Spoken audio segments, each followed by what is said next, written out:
grind. Hey, when you speak your mind, hey, you speak your mind. Shit, shout out, speak your mind. Hey, on your grind. Wait, when you speak your mind.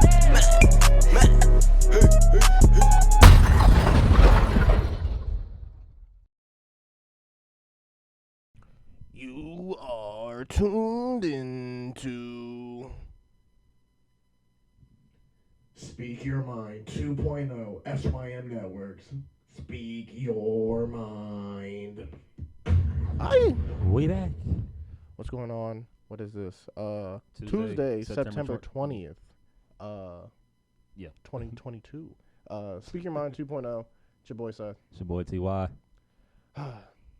Well, off that, I don't want to make it too somber, but we'll get into Mr. PNB in a little bit. Yeah, but just again, real quick, once again, rest in peace to PNB Rock, rest in peace to Jesse Powell, and like we said, we're gonna get into that later on in the show. But besides that, how was your weekend, sir? It was pretty good.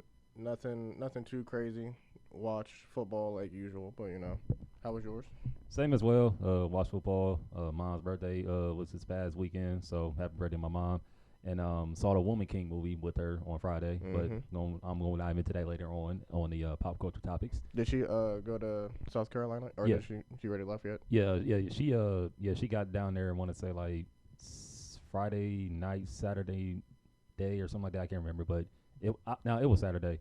Yeah, so it was Saturday. So actually, I'm gonna hit her up to see what time when she coming back. So I got you. Yeah, but other than that, weekend was cool. Ain't do a whole lot either. Just stayed in, watched football for real. So.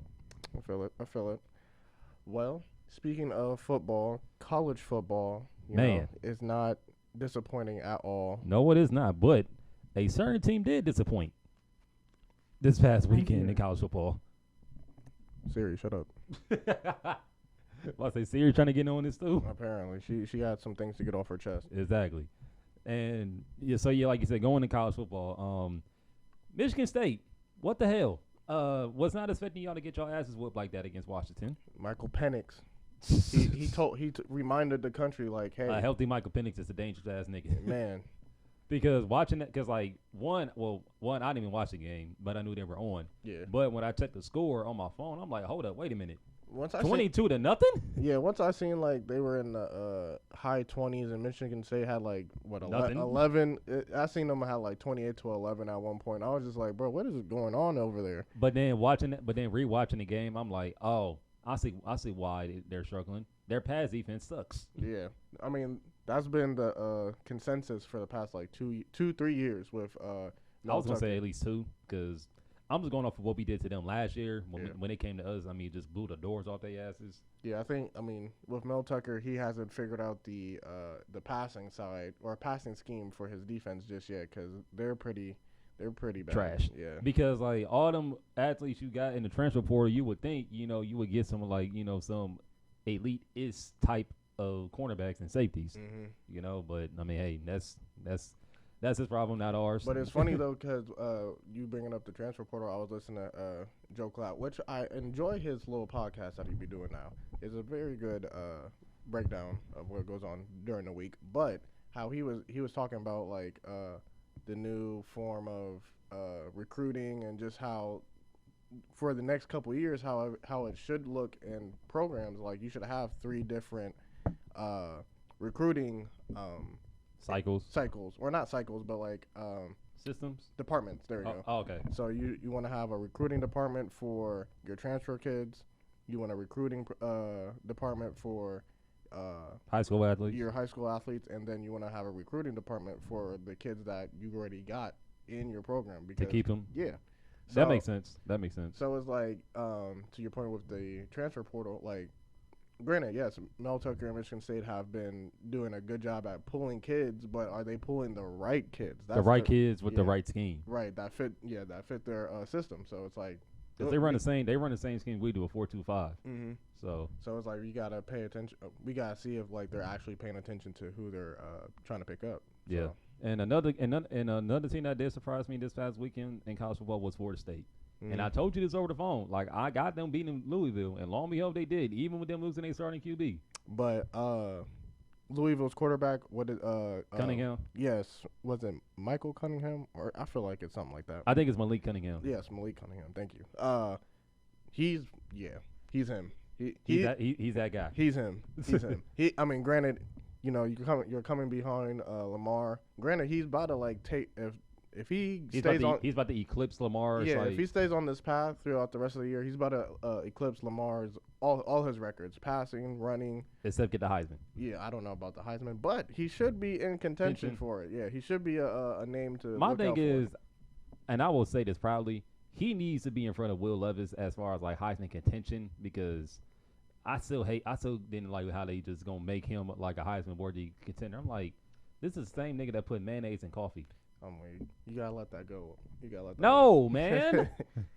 I mean, from what I've seen from Will Levis, granted, I'm with you on the point of like at the beginning of the year, it was very confusing. Like, I didn't even hear about this nigga ever in my life. As far as Heisman contender? Yeah, or just I don't remember his name being like out there last year. Because you know he transferred from Penn State to Kentucky, right?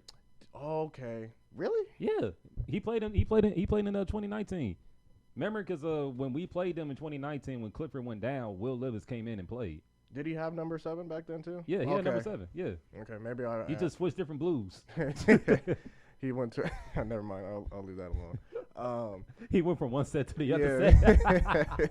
Was that what you were going to say? Yeah, I'll leave that alone. But okay, that makes sense. Because I kind of now that you said that, I do remember them having a number 7 on their team. I just couldn't. I think he was the backup for Clifford. Yeah. Okay. And then like when Clifford would get hurt every now and then, he would come in and play. I got you. Okay, that makes more sense now. But I'm just like, I don't remember him having like any credentials to be like thrusted up there. They just right put away. him in there to you know, I don't know, like to make it like a balanced thing where you already have like your returning winner and Bryce Young, and then your second place runner up and Stroud in there. Like, I don't know. Someone to plug in there real quick. I guess I don't know. It's still stupid, but honestly, he shouldn't have never been there. But Cunningham, no, like you said, if he stays on the right path as far as like, you know, doing what he needs to do, yeah, he's going to eclipse Lamar's records. Just like I said, not get a Heisman. Yeah, but that's fine though. The real game that was really crazy to me was A&M in Miami. I mean, that too. Granted, both them teams are not who we think they are. No, they're not. They're very far from what we thought they were. All them recruits A&M got in. Guess what? Y'all still are. Whoa. Man. And then y'all still are struggling bad. I'm over here getting distracted, yo. Kyler Murray got smacked up by police about to find a nigga that hit Kyler Murray in his crazy one, which we will talk about in the next segment on NFL. I'm weak, but no, the game that I was really about to talk about was the Appalachian State and Troy game. Man, listen, that Hail Mary. Listen. I don't know what it is with Appalachian State, but it's just like ever since they beat y'all in 07, it's just like they would just have these runs of beating like top schools. And then when they play someone in their own division, it's like they still get this like miraculous last second win. It's like, how do y'all do this consistently? Honestly, I think that is like a a sleeper program that has been good for many years now. But since they are in the Sun Belt Conference, we don't hear not a lick about them. You just said it, the Sun Belt. Yes, correct. But it's like, you know, there are decent teams out there that are just not in these that are worthy enough to be in like major Power 5 conferences. I wouldn't say. I mean, I wouldn't go that far all the way yet, but they have great culture, great coaching, as we can see. I don't know. I mean, if they have the chance to get into like a Power 5 conference. Because where are they located at again? Was it North Carolina? Okay, so literally in the mountains. Oh, like they low-key in between like ACC and Big 12 country. Yeah, I would say more ACC country because they're literally like the Appalachian Mountains. Like, yeah, they're literally in that bitch. So I don't know. It's just like, I mean, I could see them like putting up a good game against some schools, but like when you get into like the top tier programs, you know, I feel like there's still a ways to go, but that could just change from recruiting and just getting more opportunities. But at the same time too, like you said earlier, NIL, like do they have enough money to actually pay some of these recruits for them to convince them to come play for them? Mm-hmm. So I just feel like that's where they lack at all the MAC and Sun Belt schools. No disrespect to y'all, but it's just like there's not going to be a good chance of you landing like a 5-star or high 4-star caliber player. But I was about to say, when you guys played Toledo over the weekend, I was looking at old boy like, bro, who missed him? Oh no, trust me. Like watching that game, and we're gonna talk about it. Talk about our teams individually, what they did, how they looked this past Saturday. But nah, like Toledo, they literally be producing some like slept on talent, and their QB is a slept on talent for real. I got them. Shoot, just watching them, I got them winning the MAC. To be honest, I'm like, just with their quarterback alone, I'm like, all right, he might win them. He can win them games. Oh yeah, off him alone. Yeah, because some of them scramble plays, I'm like, damn, we need to get this dude. But I mean, it's like, hey, you gotta respect it. He athletic, so it is what it is. So, but now that we got that out of the way, both Ohio State and Michigan both came off of wins as they should have this past weekend.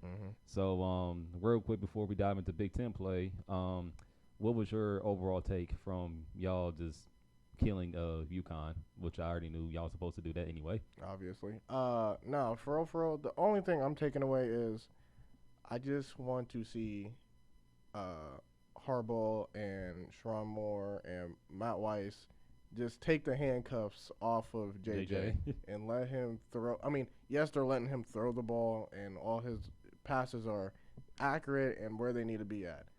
But they too overpowered though. You can admit that, man. He be throwing some overpowered passes. It's like, calm down, dude. Here and there, but in all hindsight, I think like they need to let him. They need to reward him and let him get touchdown passes. Like if we're saying that he is going to be the guy, and you guys are trying to put him in these Heisman talks and all that good shit, let him be that guy. Yeah, let him be that guy. Let him have like 2 to 3 touchdown passes because he should have had 2 last week, but Ronnie Bell and Eric All or was it Shoemaker? One of the tight ends got stopped at the 1-yard line, so he didn't get that in. We just defaulted to the run game. So it's like, damn, I kind of want him to just be able to finish out drives and finish out plays without we just going to the default and running the ball. Granted, we know Blake Corum, Edwards, they're both going to be back there. They're both going to do their job, but let him build that confidence and build that momentum to get where he wants to go. So I just feel like that just needs to break. But defensive wise, I mean we're good. I just need to see more from the defense line. I need to see more pressures, more sacks, and then we'll get a test from. I was about to say that. So. Are you just wanting the defense to be more challenged more when it comes to facing like more high-powered offenses? Yeah, I mean, I want them to. Yes, I do want them to be challenged a little bit more, and I feel like we're going to get that with Maryland this weekend. But I don't know. It's just like I'm just watching our defense. The front seven. I'll say it like this: the back. Four. I mean, no, the back four is cool. I'm cool on the back four, and our linebackers, I like what I'm seeing from them. It's just that front line. The front line or the edge rushers?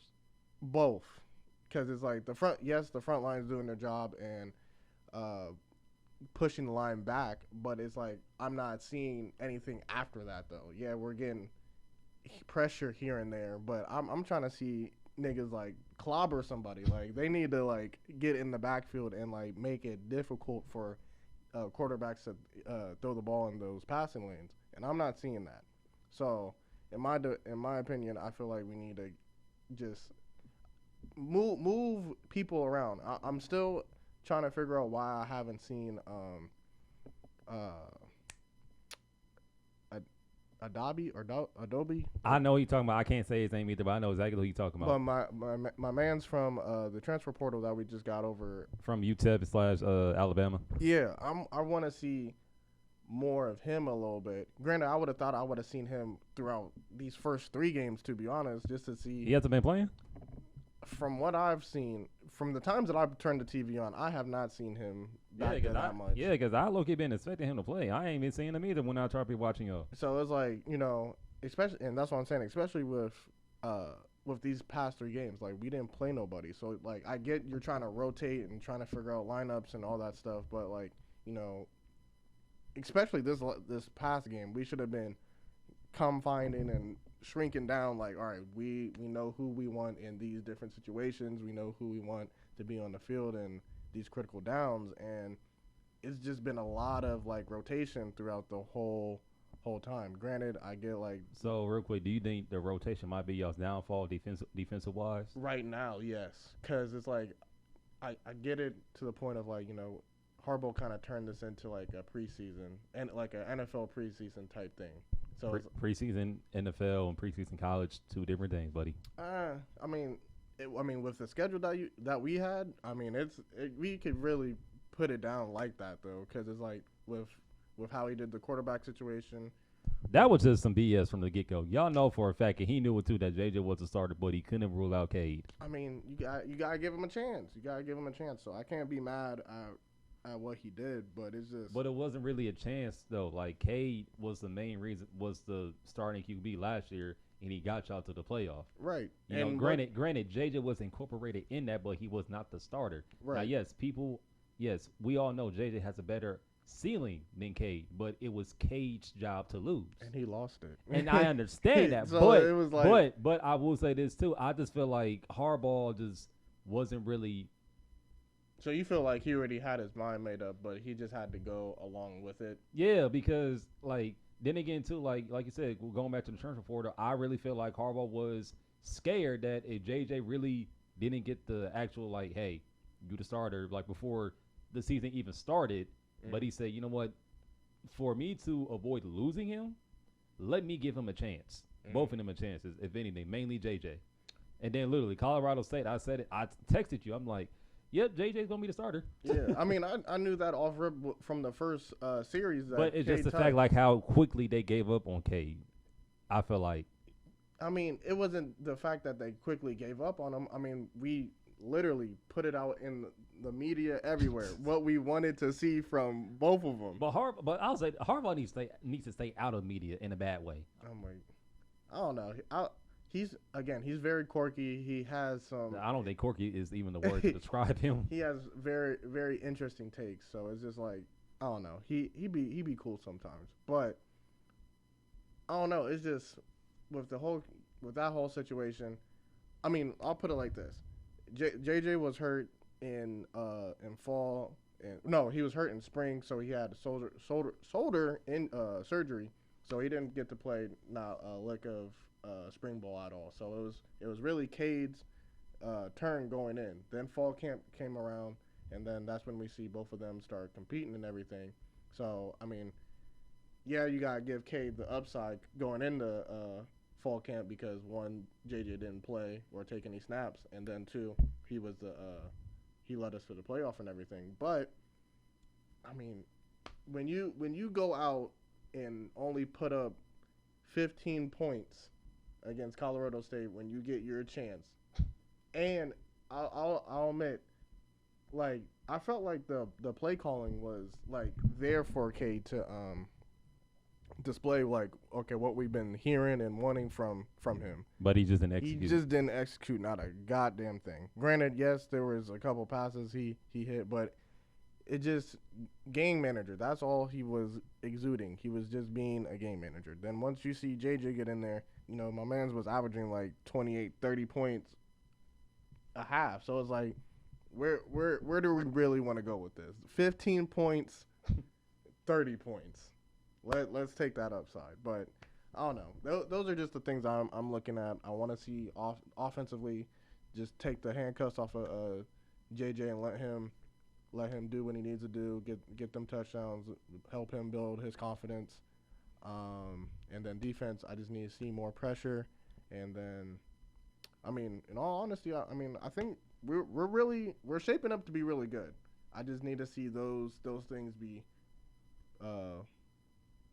productive or put out there. So yeah. And for my Buckeyes, honestly, watching that game against Toledo, watching it over, a lot of questions that I had, most of them got answered because offensively, I was glad to see Cade Stover get almost 100 yards receiving. So I'm kind of happy about that, and I feel like moving forward, they're now going to start including him more into the pass game and still incorporate him in the blocking scheme as well. But also too, I feel like G. Scott, I feel like he's going to get a lot more playing time too, because there's a few times where if he didn't get held for holding defensively, he was gonna score a touchdown because there was like 2 plays where I think they were designed for him to catch the ball, but he didn't catch it because he got held. So I felt like him incorporating him and still having Cade on the field and having like 1 or 2 other receivers, I feel like that's going to help out our offense as well too. And I'm not gonna lie, hold on, real quick. And offensively, and still on the offensive side, this was the best I've seen the O-line play, especially DeJuan Jones. Because seeing him pancaking dudes and driving them into the ground, I'm like, okay, I like this. Granted, again, it's Toledo, but just the mechanics alone is what's standing out to me. You know, so I feel like that's gonna increase his play a lot more better.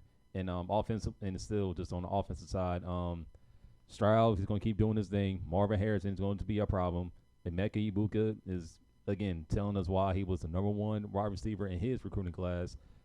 Jackson, he did play, but he didn't play too much. So because they had yanked him, I want to say like late in the second quarter, which I'm fine with because, again, you don't want to, play him too much because of the hamstring that he just came back from, and you want to save him for later down the stretch and with the season we got coming up next with Big Ten play. So wasn't too mad about that. Now, again, I know you feel like he's a bum, but a healthy Julian Fleming is a scary sight because everybody say it with me, B-U-M, bum. But again, seeing him finally play healthy and him, showing just a glimpse of what he can do, I'm happy for that, and I can't wait to see that. Now, if this is the only game you see him all year, I don't think it's gonna be the only game. I don't think it's gonna be the only game. Let's really think about it. If this is the only game you see him, Ty, can we just say he should have left like 3 years ago, 2 years ago? Who's gonna pick up? But he's not gonna get picked up.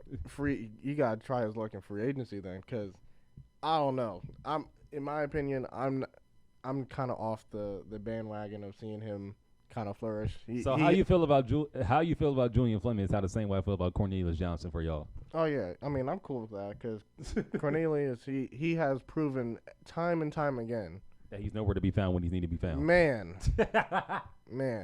But continue. Again, the only problem with Julian was his health. If he's not hurt, he's fine. Because you got to still think too. What did I tell you? The offense he was running in high school was a wing T type of offense. So I understand. So yeah, he really didn't get to play his natural position at wide receiver. So once he got to Ohio State, and then Brian Hartline, the GOAT, was teaching him, he was able to adapt to it. But still, him learning that wing T offense, as far as like blocking wise, helped out. Now, granted, that's a lot of wear and tear on his shoulder. Right.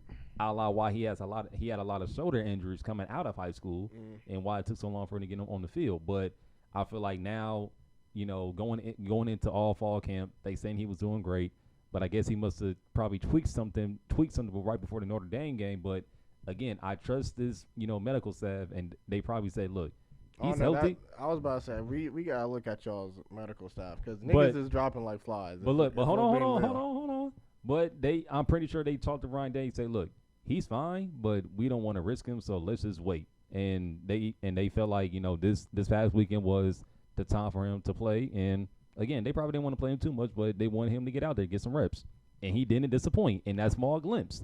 Now, my thing is this: going into this week of practice at the time of this recording, if I see the availability report and he's not on there and he's starting, we straight, And I feel like Jackson's going to play too because, again, they just didn't want to overdo him with his hamstring. Right. Now, moving to the defensive side, was so happy to see the D tackles. Did they say anything about Travion? Nah. Well, Ryan Day had his press conference today at the time of this recording, so maybe he might have said something in it. I just got to rewatch it again, but I have no doubt that Travion's going to play because Ryan Day said after the game that everyone that didn't play that was quote unquote hurt is no long-term issue. So yeah, I feel like he's gonna play. I feel like they getting this PTSD from these helmets that be smacking them over the weekend. I'm just saying. Nah, I feel you. But defensive wise, the D tackles, Chai Hamilton, Tylee Williams, I was glad to see them. And Jaden McKenzie, when he got into the game, he was causing havoc up in the middle of the field. So was happy about that.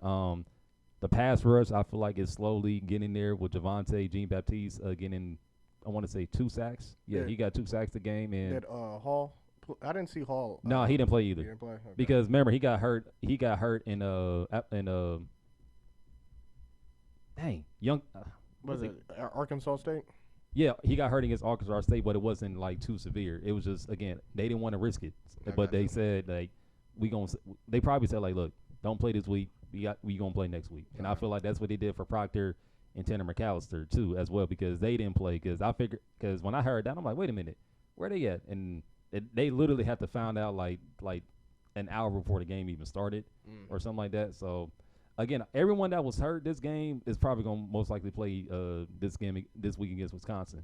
And my only thing going into this, that I don't want to see from the defensive wise, and Jim Knowles kind of even appointed at this too in his press conference. He even said too, like, this past week wasn't the best the defense looked just because like they knew what they had to go against, but they probably just didn't scheme it the right way for them to play Toledo's QB better. So he even admitted that because again, some of y'all Michigan fans like that know me be coming at me like, bro, what's going on with y'all defense, man? I'm like, dude. All I'm saying. All I'm saying is this: Jim Knowles has came out and said multiple times with an aggressive defense, you will give up plays. But he even said too, if you can limit those to only 5, that's still good in his eyes. But again, he even flat out said this week wasn't the best. He liked his defense just because, again, he didn't scheme properly for a mobile QB. Now, going into this week against Wisconsin, we don't have that problem because Graham Mertz is going to stay in the pocket. But he did say with the scheme he has with the 4-2-5, they will scheme to get to the to stop the run, and I believe him. So I feel like this week of practice is going to be more aggressive and more like on your P's and Q's, and like he pretty much going to be like, look. We can't afford to have we can't afford to miss these gaps and tackles and X, Y, and Z. We can't afford to do that. Because I was about to say, especially with the type of type of defense that you guys are running, it is very, very key for tackling and open field tackling. Yes, that is the major thing. I mean, granted, that's major for any defense you're in, but like for an aggressive defense and you have a lot of people running in space, tackling is like the foremost thing that you need to do. So it's like, because if you miss one tackle, man, you busting that thing for. Because honestly, we should have more than just 3 sacks that game because the way we were getting the pass rush was getting to him, but he was able to get out of it. Yeah. And I just felt like people were in the right areas, but they took bad angles at containing him.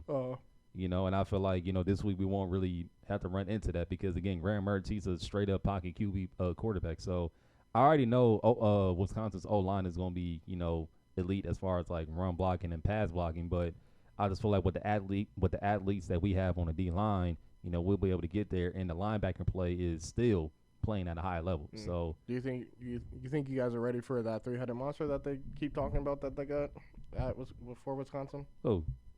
What? I can't remember their names, but they got the running back. They got 3 of them. Yeah, we'll be ready. All right. No. But that's the thing. Like when you have a confident defense, like anytime you go into a game where they have like some key offensive players, if you're confident, and you've seen the what they've been talking about on the field, like I'm not too worried about it. Now, again, I feel like Wisconsin, they're going to score, but it's just going to be mostly through the ground versus the air because I'm just going to keep it a buck. They really have no, off the top receivers that, we really need to worry about. Now, granted, we still need to account for those receivers when they are passing, but again, I just still feel like, with our athletes that we have at defense and the way Jim knows how he designs and hides his blitzes, I feel like we scheme them right. We're going to get to the quarterback every time, given the right down play. So all right. So ending off of our teams, big picture for the conference. Who do you going into conference play? Who do you think is going to come out of this? Who are we going to see at the end of November going into December for the Big Ten championship? I mean, well, I don't know about the West. I mean, I got Minnesota. I mean, it's Minnesota's to lose. Yeah, I'll say that. It's Minnesota's to lose, but they just lost their top receiver for the year. Did they? Damn, bro. Yeah. Yeah, it's like every time they have something good, someone always end up getting hurt. Because I'm like, they just got back Mo Abraham. Yeah, their running back. Yeah, Man, but they just lost their receiver. damn, bro, that's tough. I didn't know that. So, Yeah, I just found out earlier today, I think, or yesterday. I mean, if that really affects them, then my close second is Purdue, because Yeah, man, I don't know. It's like the West is always like, dude, like, can just one of y'all just be good? can y'all just stay undefeated or just lose one game? Because eventually, because given the schedules, like we play one of the West's top teams, and then eventually we'll have to see them again in the title game. It's like I'm not trying to see y'all twice. I was about to say. I mean, I think Purdue and Minnesota play each other this year, so we're gonna figure out. And that's the thing; they all play each other. That's the thing; they all play each other. So someone's gonna get knocked. We're gonna figure out who's gonna come out of it. Granted, that's the same way with us, But I feel like with the East Division, it's really like a 1A, 1B. We're 1A and y'all 1B, and then behind both of us is Penn State and then Michigan State at this point. But I feel like Penn State is that sleeping team in the East that we're not really accounting for, because I feel like a healthy Sean Clifford is a difference maker, and their freshman running back is doing work. I mean, we can definitely see that with them putting that hurting on Auburn. So Lord Jesus, whew. But what else?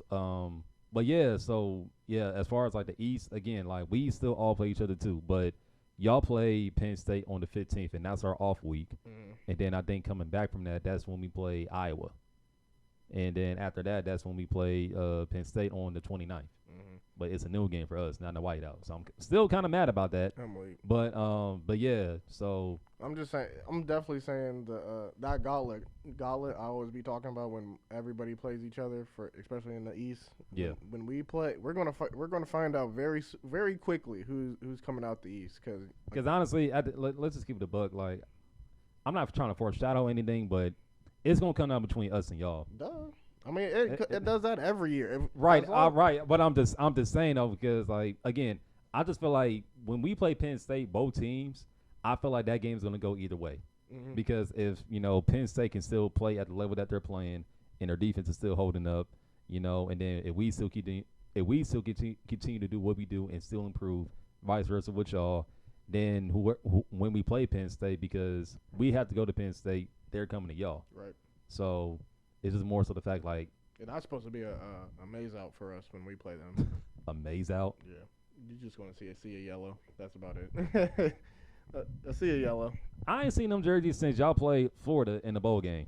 No, I'm not saying we're going to have the yellow jerseys on. I'm just saying the crowd is going to be all yellow. So y'all might as well just wear the maze jerseys.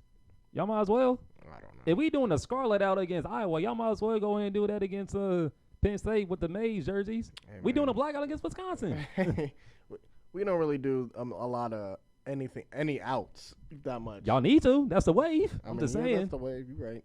I don't know, but I don't know. It's just we gonna see. We definitely gonna see who's gonna come out. Like I said, it's definitely gonna come down to us at the end of the year. As long as both parties do their job and come into the year come into the game without any losses, we're gonna have a good showdown. Facts. Now switching over to NFL. All I gotta say is this: this week 2 of NFL, I'm gonna sum this up in 3 words: blown games, man, blowouts, man, and brawls. Boy, I don't know which one you want to start with first.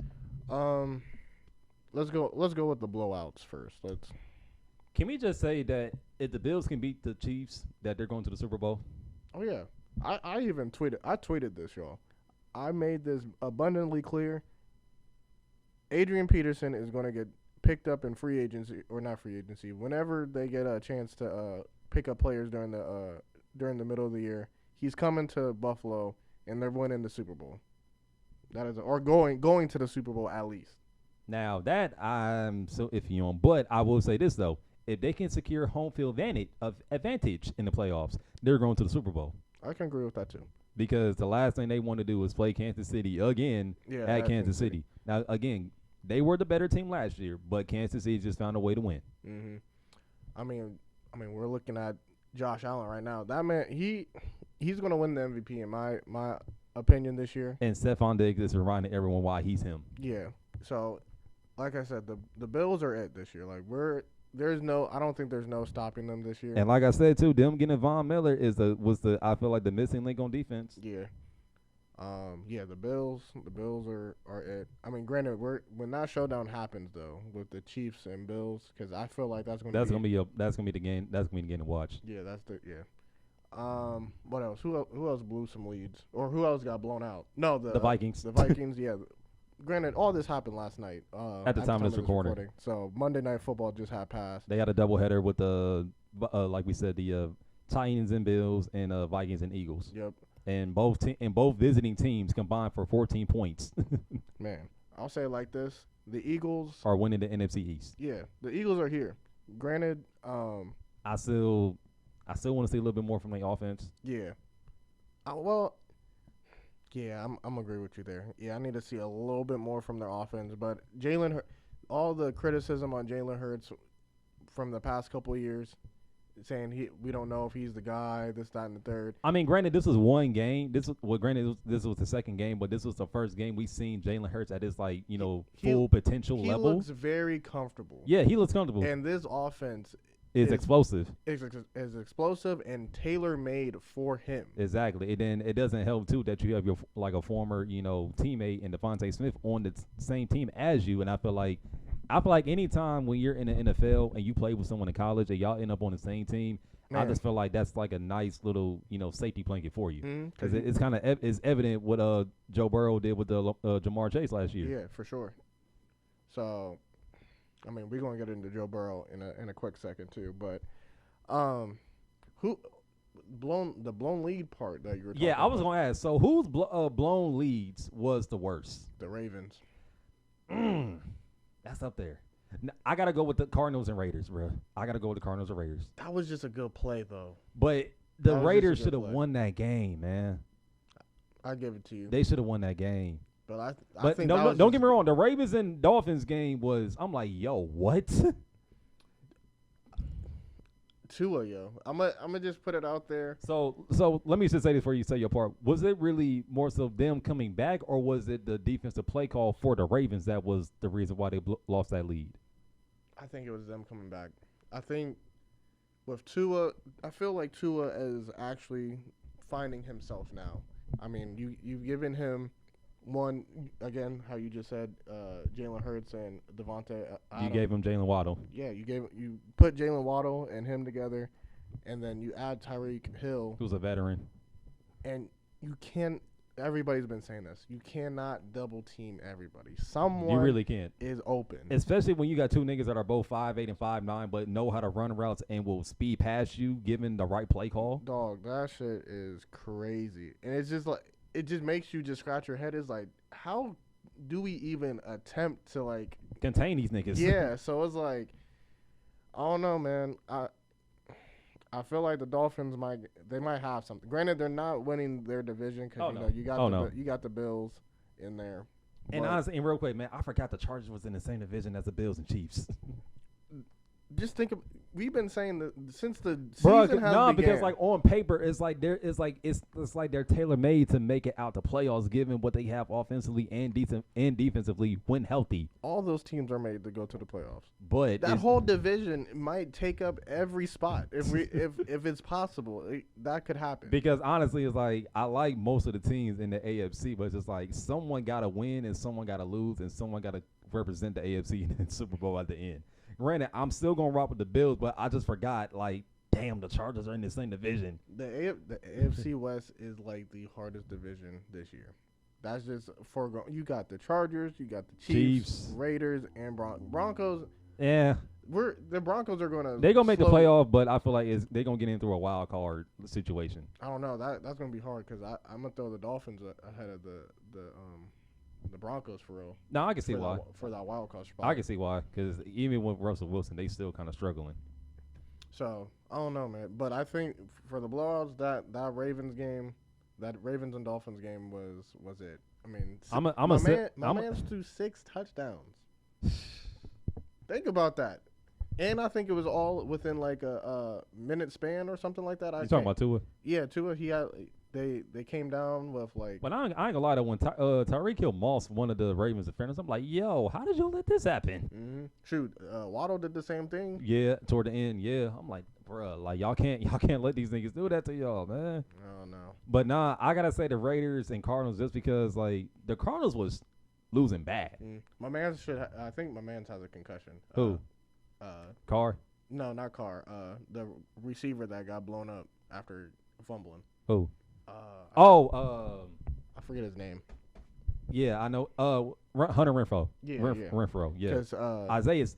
yeah. Speaking of teammates, bro, how you gonna injure your former teammate?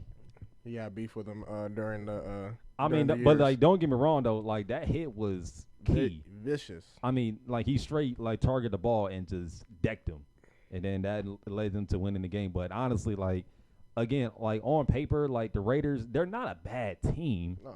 But it's just like they just need to find themselves. Yeah, because it's like y'all can't afford to blow games when you have like a significant lead on them. And I also feel like that's due to coaching. Well, not coaching. Well, yes, coaching, but it's both. Josh McDaniels has been around for a while, but it's just a new team. Like everybody's still trying to figure out each other. Granted, yes, Derek Carr and Devontae Adams. Yeah, Devontae. I mean, yeah. Yes, you're right. Because we about thinking I was about to say Devontae Smith. Yeah, but Devontae Adams and Derek Carr, they're close and cool with each other. But they haven't played with each other for like years.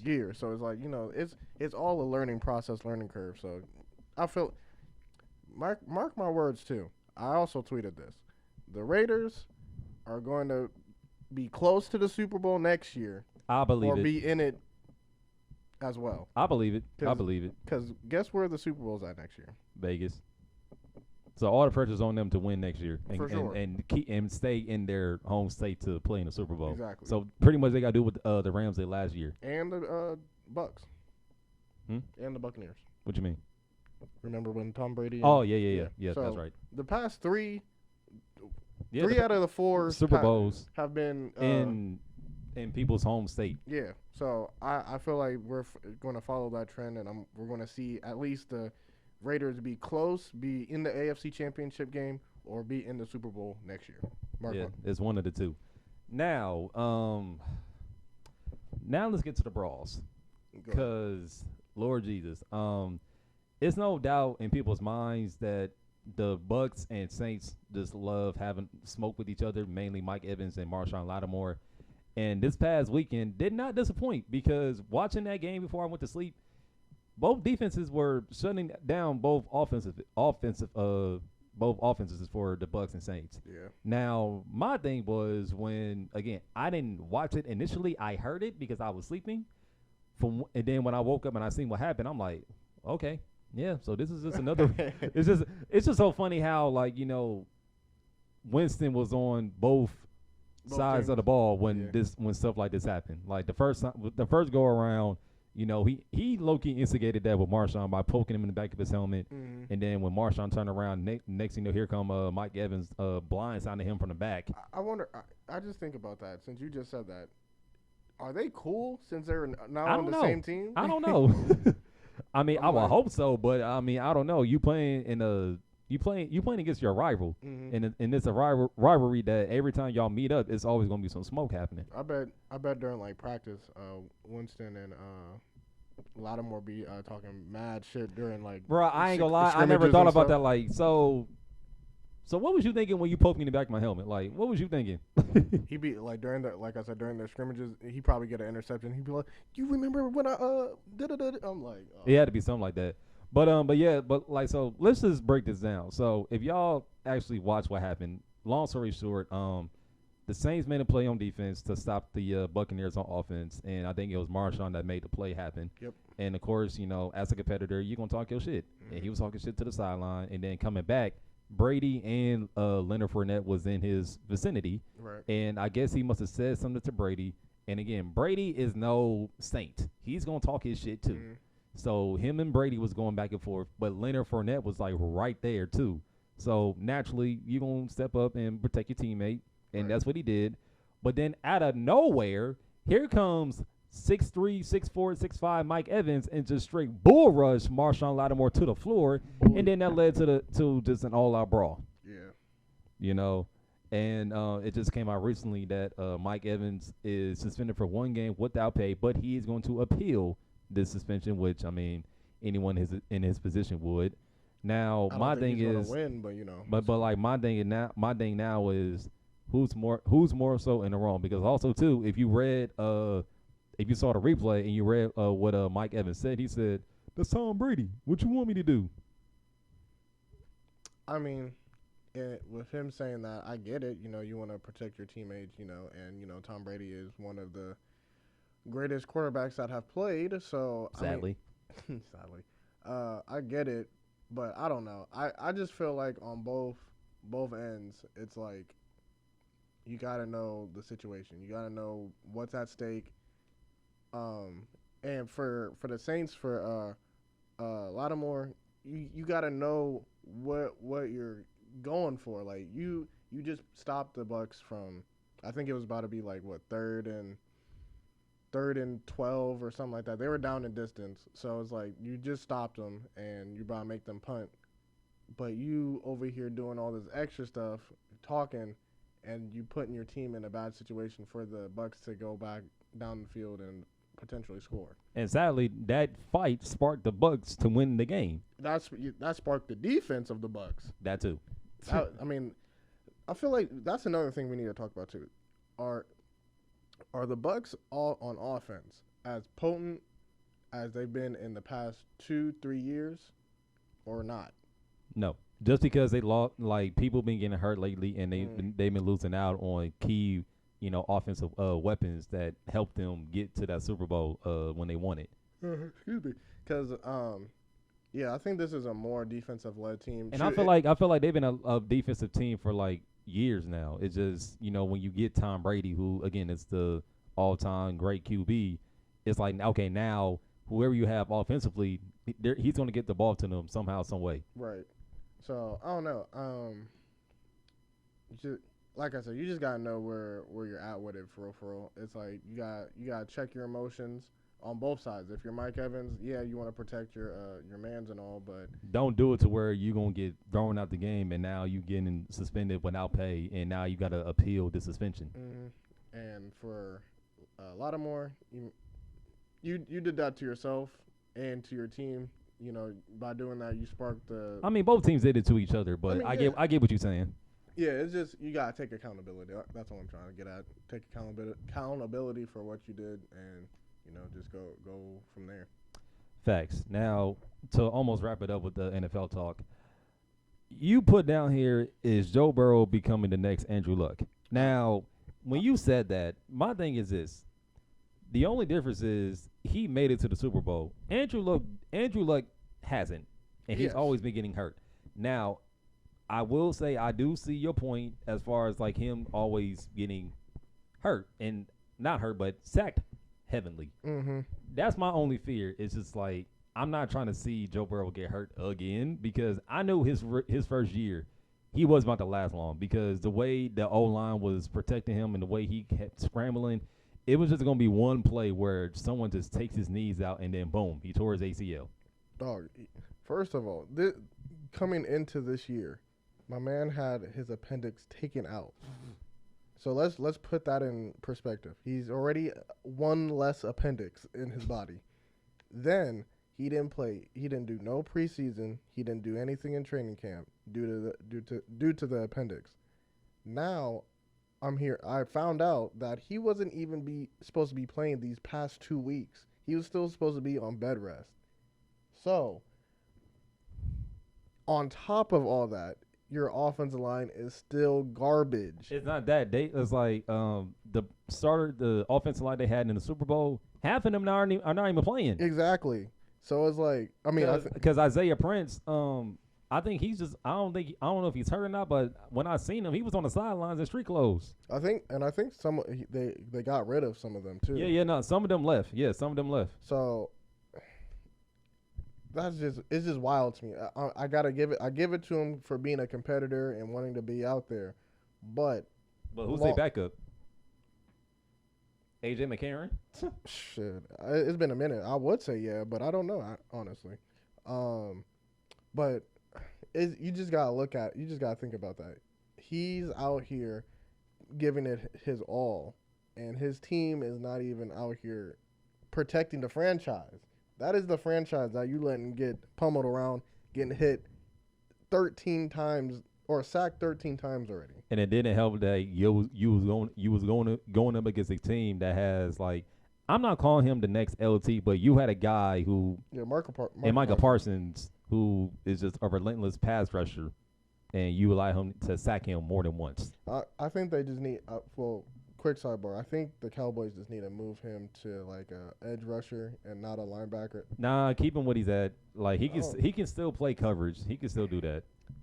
He just reminds me of too much of TJ. TJ is not an outside. TJ Watt. Yeah, he's not an outside linebacker at all. He is just there to get to the quarterback and cause havoc. So I feel like that's the move that the Cowboys should make. But Micah has the athleticism to play linebacker, so that's why I feel like they're not going to move him to just a straight edge rusher. Yeah, I mean, so does TJ, but I mean, I just feel like they're just more efficient just rushing the passer. He has the gift of just doing that. So that's just me though. But again, with Joe Burrow, I'm like, bro, the Bengals need to figure something out because if it goes the rate that it's going, I only give him like 2 to 3 more years, bro, for real. Or the upfront office need to start investing in some key offensive talent because you can't keep having a guy like him who, again, is your franchise QB. But granted, he's athletic enough to scramble and make plays, but he don't want to do that. But again, it's like when you got pass rushers that know how to pass rush. It's just like, okay, we need to protect this guy. Yeah, so it's just like, bro, I just for Joe Burrow's sake, because I like Joe Burrow. I just hope he doesn't turn into Andrew Luck and deteriorate like that. Because he's our age, so it's like I don't want to see that happen either. For real. So now to wrap up NFL talk. Both of our teams, well, for me, we've been trash since the 2016. Like, we've been smoking the Atlanta Falcons back for years. And me personally, getting Marcus Mariota was not the best idea. Honestly, I'm just keeping it real. You don't think he was a good bridge quarterback to Have you seen what we've been looking like the past 2 games? I haven't seen y'all on offense, no. I'll just say this. We had the chance to beat the Saints. We blew that. Then we got our asses handed to us against the Falcons. Or matter of fact, I think we could have beat them, but the Rams being the Rams, they did what they did. Plain and simple. Now, for your Steelers, I think it's time to start Kenny Pickett. I don't think it's time to start. I'll put it like this. When we got Trubisky, it was only for 2 years. This is a 2-year rental and just seeing what he could do. But it is not fair to him because our offensive line is so abysmal, putrid, and shitty. It's just like, bro, we gotta understand the kind of quarterback that we just picked up. The man is a play action. I need a running back and a running game to hand the ball off to so I can get in my bag. He's not the type of dude that can just drop back and just pick people off like that. That is not his game at all.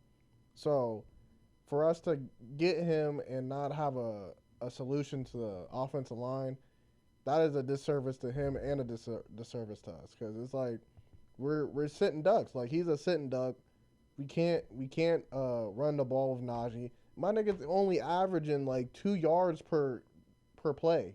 Like that is insane. I feel like he's still playing hurt though. I mean, I give you that too, but I mean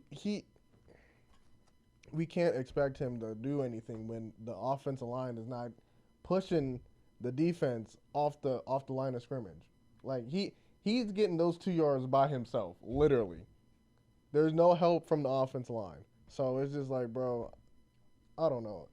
I don't know what we need to do. We should have, like I said in the beginning of the year, we should have drafted a fucking lineman. But, what do I know? And like I said, too, we've been smoking this Atlanta Falcons fact since 2016. So I ain't really got too much to say about the Falcons. Man. Now, moving on to the NBA, not a whole lot going on. But at the same time, too, there were some key things that we did want to talk about, too. So not too long ago, Netflix dropped a trailer about the 2008 Redeem team. Mm-hmm. And if you don't know who was on the Redeem team back in 2008 in the Olympics, you had LeBron James, you had Dwayne Wade, you had Carmelo Anthony, you had Chris Paul, you had a prime Dwight Howard, you had Kobe Bryant, who just lost in the 2008 NBA Finals to the Boston Celtics.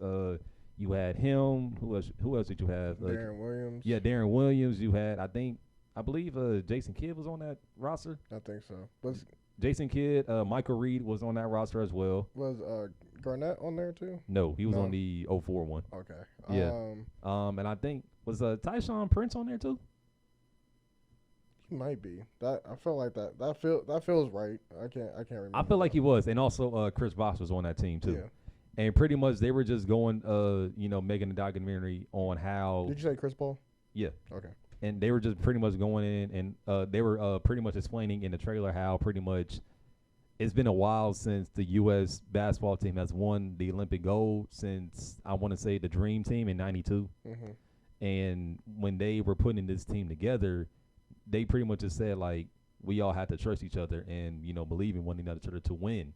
Because I remember watching it as a kid, because it's funny enough, like, one of the games I did catch was, like, right before I went to Indianapolis for the Circle City Classic, and just seeing them play, I'm like, well, they can do it. And then as I got older and just re-watching the highlights, I'm like, yeah, this team was them. This LeBron doing what he was doing, a prime healthy Dwight Howard being, the top center in the league at the time, and then you got Kobe doing what Kobe does. I feel like that was one of D-Wade's best performances Olympic-wise in playing basketball. And then you had Melo just doing Melo-esque things. And you had your supporting cast with Darren Williams and then Chris Paul being that floor general, a healthier Chris Paul at anything at that. And then also, too, having Chris Bosh being, his facilitating role in what he was doing in the earlier years of his career. Mm-hmm. So, but honestly, if you ask me what team I would prefer more, I would just say the 2012 team, honestly, just because given, like, who was on that team and the athleticism. Granted, both teams were athletic, don't get me wrong, but I just feel like during that time period on 2012, like, you just had Bron coming off his first NBA championship. You had a, young KD, young Harden, and Westbrook, but I feel like all three of them, I guess you can say, were in their somewhat athletic primes to a degree. You had a young Anthony Davis that they just picked up from the draft. Granted, Blake Griffin should have been on that team, but he got hurt. You had Kobe, who still was giving you enough to still produce. You had Melo just firing on all cylinders from in the earlier 2010s. Like, right. I think we all can say that. Chris Paul still being a floor general. Andre Iguodala with his defensive presence. Kevin Love, a great, secondary power forward to rely on. And who else? Tyson Chandler when he was healthy. So yeah, Tyson Chandler. Yeah. So me personally, I would take the 2012 team, but I understand how important that Redeem team was in 08. And that's the Kickstarter. That's what got everything going for real. Right. And not too long ago, and as always on Undisputed, Skip Bayless is a die-hard, Jordan fan. So the question was, like, who would you take in the matchup? And it was obvious, of course. Skip took the Dream Team, but Shannon took the Redeem Team. And I can understand why Shannon would take the Redeem Team, not just because he's a Bron fan himself. He even said it. He even just said what I said too. It's just the pure athleticism. Yeah. Not to say the Dream Team wasn't athletic, because think about it. Magic. Well, granted, Magic was on the downside of his career because he just came back from having HIV. Larry Bird, he was pretty much done with his back, but he just gave it one more go. Jordan had just came off of his second championship, I believe. Yeah, just came off of that, so he was still like, hey, it don't matter to me. I'm good. Let's go. To be honest, granted, he wasn't ready to do. He didn't agree to it initially because he was trying to figure out who was all on the team. Right. Well, I was about to say, with you saying that, it's just like with everybody being out of their primes, it seemed like it was going to more funnel through MJ because he was the more I don't want to say healthiest, but the more he was more so he was in his prime the first go around. Because with him is like, look, I'm a competitor, so it don't matter. Let's go. Right. But then also too, at the same time, you had guys like Charles Barkley, you had Patrick Ewing, you had Scottie Pippen as well. Scotty. You had John Stockton, you had Clyde Drexler, and who else? I think that was it. That's all I can remember. Yeah, Yeah. I believe. For a second, I was gonna say Isaiah, but that nigga. No. That didn't happen. That didn't happen. No, they made sure not to Well, I'll say this.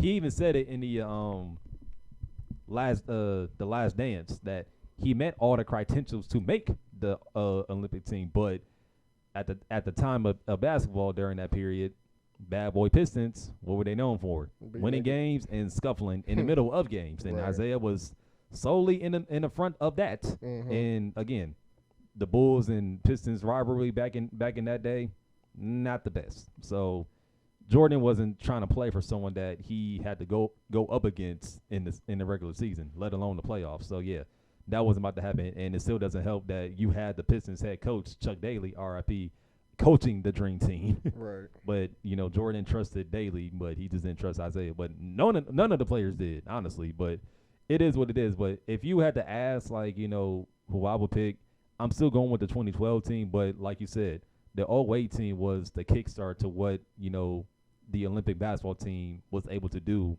in further Olympic games and FIBA games as well too. Yep, I agree. I just can't wait for it to come out.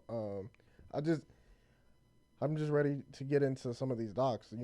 Fall's coming around, so I feel like all the good docs are gonna start funneling through. Yeah. And quick sidebar. We meant to talk about this when it first dropped. The Manti Te'o. Man, listen. That right there was emotional as it can get, but crazy at the same time. Man, if you haven't watched it, go watch it. Please watch it. Yeah, so it gives a good outlook on what Manti really went through and Just the overall person he is too. Because honestly, too, this past weekend, that was his first time being at Notre Dame since the whole catfishing scandal. Really? Oh yeah, they did say that. You're right. And he got a standing ovation, and just the pure emotion just came out of him. So yeah. So what are we getting? Mikey Williams Mikey talking about he Williams. wants to be a billionaire by 25. Okay. My bad. Reading this text message. Yes, he. I seen a clip on Instagram saying He was on I Am Athlete. Yeah. Talking about. I'm pretty sure they were getting into the NIL deals and G League and all that stuff. Right. But he came out and said he wants to be the first billionaire at the age of 25. Honestly, I can see why he's saying that, because his generation is now the first, teenage generation that can get paid while still being in high school. And honestly, between him, Bronny, and Arch Manning, they're the highest paid athletes high school wise. That shit is crazy. So that means to tell you, by the time they get into college next season, they're gonna come in. They're gonna be coming in with some bank. Yeah. Man, Arch Manning is already has 500 K to his name, and he hasn't even stepped on Texas's campus. Lord yet. Jesus, to let that man step on campus this next spring, oh my God. NIL deals will be coming out the gate for him. I'm just, again, that quarterback. And it doesn't help that you have Manning as your last name, and that your dad and uncles are family royalty in the NFL. For real. My only thing, that quarterback battle is going to be so intriguing next year. It's going to, again, I was very quick to say, Quinn, get ready for that transfer portal. But if he comes back, because they're saying he might come back and be ready to go. For Oklahoma. Yeah, for Oklahoma. Not even that. I think, they were saying they got Texas Tech this week, right? So I think so. They were even saying that he might be able to go for that, but I don't think I so. wouldn't rush him back that fast. But because honestly, like if he comes back in that Oklahoma game and he left off and he picked up where he left off at as far as like picking apart that Alabama defense, if he does plays like that against Oklahoma, then I don't know. He gonna be staying, and Arch is going to be the backup for a good year or two. My bad, yo. I got distracted because also Herm Edwards just got. Side note. Herm Edwards literally got fired after they lost their game to Eastern Michigan And on the field. We're watching TV right now, and At the time of scoring. Yeah, they literally had the conversation on the field. I'm just looking. I'm like, hold on, they really let him go like that? That's the worst way to go out getting fired. That's crazy. But anyways, back to the topic at hand. Arch Manning. I don't know. With all these dudes coming in, I just feel like it is very possible. It's going to be crazy to see a kid that's like 20, 24, 23. That's already worth like 30 mil. Man. Because honestly, too, let's think about this too. Granted, Arch is going to Texas. We still don't know where Bronny and Mikey Williams is going to basketball wise. Yeah. And they already got money to their names. Mm-hmm. Granted, I feel like Bron been putting money in all his kids' accounts before they even born, but that's neither here or there. But but Bronny alone, like Bronny James alone, is already worth around that same amount of money that Archie Manning is worth. Mm-hmm. So I don't know, man. It's gonna be interesting. I mean, I'm not mad at it. Get your money. Just be responsible with it. That's all I'm gonna say. And I feel like these kids know, like, they can't just blow that bag like that, because then it's like, okay, we can't trust you with this money. Why try to give you a deal? So I feel like they been sat down and talked to them, and they were told, like, either from their agents or parents, like, look, we know what you're worth, we know what you're capable of, and we believe in your talent, but don't be like, the typical athlete that gets money and don't know how to act. Right. Because, what was it? CJ Stroud and Bijan were on the pivot, and they kind of alluded to how they get their money broken up. It comes in like a lump sum every like 6 months. So yeah, I feel like that is a good way to do it. No kid should. For me, at that age, I wouldn't know what to do with a big ass lump sum of like, I don't know how much their contracts are worth. They gotta be like They gotta be at least like in the 100,000s or something like that. Yeah, I don't know what I would do with 100,000. I mean, like, I ain't gonna lie, I would spend it, but then it's like, again, like, given my surroundings and my family, like, they would have like told me, like, look, don't blow all this shit. Yeah.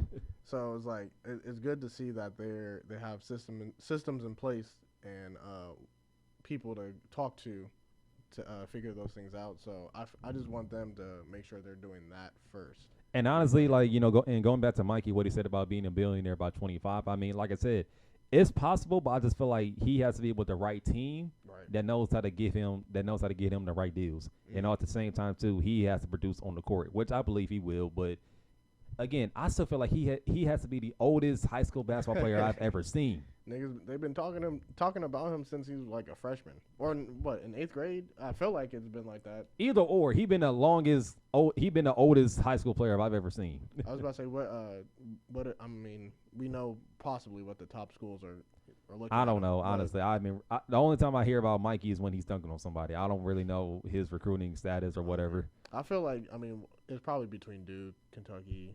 We'll find out when he announces, like, anywhere he goes, he's going to produce. So yeah, for sure. I feel like he's kind of like in that Zion Williamson, like, area, like, where it's like it don't matter where he goes, just don't get fat like he's gonna produce. And yeah, don't get fat like Zion, which I don't think with his body size he can't afford to get fat. Right.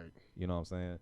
But then also too, sticking with the NBA. So recently, there's been a rule change as far as like the age where high school athletes can come out to the league now, and I guess now they're dropping it back down to 18 and 19.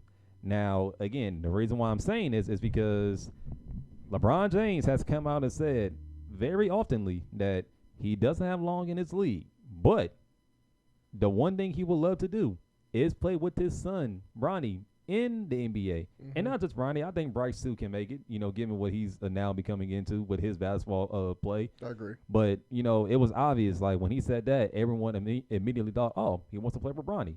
Now, again, Bronny is a senior this year. He's graduating in 2023 along Mikey Williams. Now, not too long ago, the first game of the season for Ohio State football was against Notre Dame, and that was a star-studded game to be at because literally everyone was at that game. We just said this in our last podcast. Mm-hmm. And, of course, it was highlighted that LeBron James said he was going to be there, and then Bronny was going to be there too. Now, I don't think that was like his like official recruiting visit to Ohio State, but it was. It seemed like it, goddamn it. Yeah, but it just seemed like, like, hey, this is a taste of what this will come with if you come to Ohio State, not just football, but imagine if you put on that scarlet and gray for the basketball team.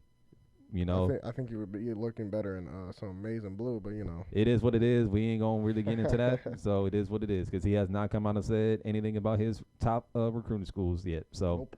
But either way, you know, just stuff like that, you know, is what can come with Bronny if he does go to like a top tier school like Ohio State or anywhere else he goes to in the country. But just for the fact like the NBA is now changing the rules for high school players to come out of high school and into the league, you know, I feel like now the opportunity for Bron to play with Bryce is more so in range. Yeah. But at the same time too, he just signed a deal with the Lakers. That's what I'm saying. I mean, when that Donovan Mitchell trade went through, it made my eyebrows raise. I'm just like, okay. Because honestly, I don't think no one expected him to go to Cleveland. Everyone kind of had him going to New York because that's what it was looking forward to. Yeah. Then out of nowhere, Cleveland said, gotcha. It's just like how, okay, we've been saying, I mean, yes, Bron signed that 2-year deal with the Lakers. Is it an option out deal or? I think it is, though. I think he does have an option to get out of it. But, I mean, I was only thinking, like, yeah, get your money. And you still got 2 years to wait on Bronny to just do what he needs to do in college. Because, I mean, I don't know if he's going to leap from his first year to the NBA. He might want to stay maybe 2 years or whatever. But, I don't know. I mean, that just where my mind went. It was like once Donovan went to Cleveland, I'm like, okay, how is this really about to work now? Because that ain't him. The Lakers don't got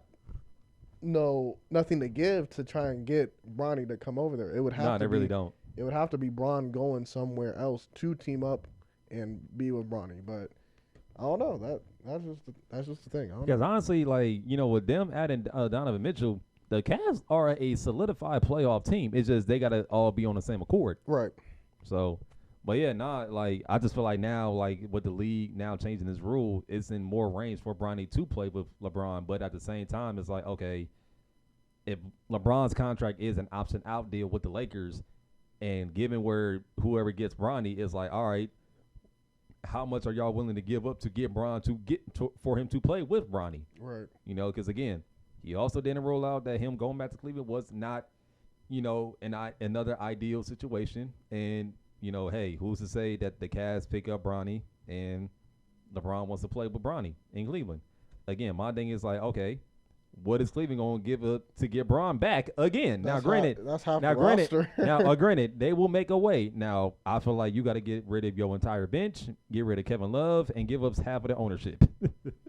I'm just saying. For real, I mean, you're not lying though. I mean, that's the only viable thing because it's like the Lakers literally have nothing to give. Like they really don't. I feel like are they maxed out of all their deals or something like that? Because they just picked up Patrick Beverly too. Mm-hmm. And they just got Schroeder. Yeah, but no one won the Schroeder. Like he left. Yeah. I heard he was cheap. He was cheap. So yeah, you know. So that's why he re-signed with the Lakers because no one wanted him and it was a cheap deal. So it's like, hey, come on back. We got you this little $100 million. So yeah, take this. Hey man, I don't know. We're gonna see what happens though. Yes, we will. Now, moving to pop culture. Now, again, we was playing this man's music in the intro of the podcast, and like we just said, so now it's our time to give our thoughts and opinion on this. So, no, it's not a shocker, because this happened not too long ago. And again, we want to say rest in peace to PNB Rock. Right, died at the age of 30. Young age, man. Young age. Only 5 years older than us, man. So, and a lot of people had their own opinion about what happened and everything with him going to Roscoe's and then him posting where he was posting what he had on and stuff like that, and his girl posting the same location. Now I want to speak on him going to Roscoe's for a second. So first and foremost, PNB is from Philadelphia. Right. Yes, he is quote unquote a street dude. He's been in the system before. He's an East Coast nigga. Yeah. He's done his thing. He's got out, all that good stuff. So he quote unquote he's got some street cred, people know about him. On the East Coast of the United States. So when he's moving to LA, he's been in LA for a couple years now, I believe, but he's not from LA. So him going and being out in LA, you know, L.A. is very, very dangerous. You know, I granted, mean, he even said it too, like how the L.A. How L.A. People move is like they just bold about it. Like they'll rob you without, they'll like come up to you without even question. Like hey, let me run this real quick. Like, cause he even said too in Philly they sneaky with they shit. yeah, for sure. So it just kind of like makes me sit back and wonder. It's just like I don't think he really knew where he was at. First and Nah, I foremost. feel like he knew where he was at, but I just felt like he didn't expect to he didn't expect what happened to him. He wasn't expecting that. See, I don't know. I don't think he knew where he's at, cause I mean, even from us being from the Midwest, we know, like we hear stories about Compton, we hear stories about L.A., Inglewood, just all those things. They get down out there. So it's just like Yeah, it's like it's not a stereotype. It's just like you said, we hear about it, but at the same time, we don't live in it. But Right. if we ever do go out there, the stuff we hear about more likely will be true. But it's just like we can't go with our own assumptions. You know? right. I agree with that. But it's like I feel like it wasn't him being cognizant of those things. He just thought like, okay, yeah, I know who I am. I've been through some shit. You know, I'm good wherever I'm at, type deal. And that's not always the case, because it's like, yeah, you might be good and cool over here, but when you get to the other side, It's a whole different it's ball a game. whole different. You got to move shit. differently. Yeah. But the question, I think that it's not really an ongoing debate, because this has been a debate forever when it comes to like celebrities and artists and stuff like that. The question is like, when you do get to the status that you get at given what you do as far as like your career wise, and is where so you're more so in the public eye and people want to see you out in the public. It's just more so the fact like, with you having this attention on you, you now have to start moving differently. It's like you can't do the same things you did without the spotlight on you. And now when you do have the spotlight on you, you can't do like certain normal things, like go to like a Roscoe's to get something to eat, knowing that you're a potential mark. Right. And I just felt like, him going to Roscoe's, he probably was just going there just to enjoy himself with this girl or his baby mom. But again, when you're a rapper, people are going to expect you to have like rapper materialistic things on you. And he did. Chains, watches, like, certain outfits that cost like a band, which is still ridiculous, but it is what it is. But it's just more so the fact, like, and then like you said, Roscoe's was in Inglewood, and Inglewood ain't no joke, But again, like you said, granted he a street dude, and he ain't gonna back down from another street dude. But it's just, again, like, it's like, I don't know, but I just felt like, me personally, just celebrities and rappers as a whole, or just artists as a whole, I just feel like y'all got to move more cognizant. Y'all just can't be out here, doing like, again, normal stuff like that, not, and just not be lacking. And I was going to say, well, two parts. To your point of not being cognizant, I want to say it's more or less like, it's the ego. It's like the ego is just the main thing too. It's like, yes, they got the drop on you. Yes, they're trying to take your stuff. It's okay. That is a materialistic thing. You do not need that. So, but also too, I don't know. I think it was Fat Joe who said this when he was sending down Charlamagne the God. I don't know if it was him or someone else, but one of them said, like, as rappers, they have to wear that stuff just to promote not the lifestyle, but like what they have on. Right. It can be the lifestyle too, but them wearing like $50,000 jewelry or $100 million jewelry, like, they gotta wear that stuff. Cool. That is a costume though.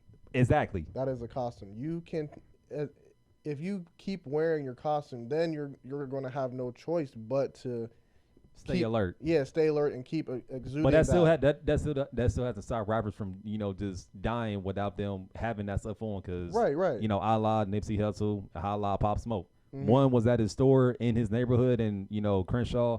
One was getting cookies for his grandmother in his own hood. Well, I thought Pop Smoke. No, you think about Young Dolph. Yeah, Dolph. My bad. Pop was at his house. No, Pop was at a house in L.A. Yeah, he was at his own house in L.A. and people ran through. But nonetheless, though, yeah, it's a costume though. So it's like, and on top of that, if you care so much about that stuff, like your chain and your watch and your bust down and all that shit, get that shit insured. I'm here. Like, you can get that shit insured and get your money right back. And then at the and same go get another one. And then at the same time too, is like, you know, if someone does take that stuff, guess what? The police are gonna find out who took it, given if they pawn it or if they're wearing it and if they're flashing it on social media. And that's why I say it's like it's an ego thing. It's like, yeah, you can't let your ego be so much bigger than your life. And I feel like, you know, of course everyone has an ego, but I just feel like as rappers, like if they came out from the mud and then they, you know, they make it to where they are now, it's just like, okay, now that I'm out, it's just like I'm not trying to lose that where I came from, but it's like at the same time, like, is if I do get into a situation like that where I'm potentially getting robbed, is my life worth dying over a chain or a watch or anything that's materialistic on me that that is worth dying for, you know?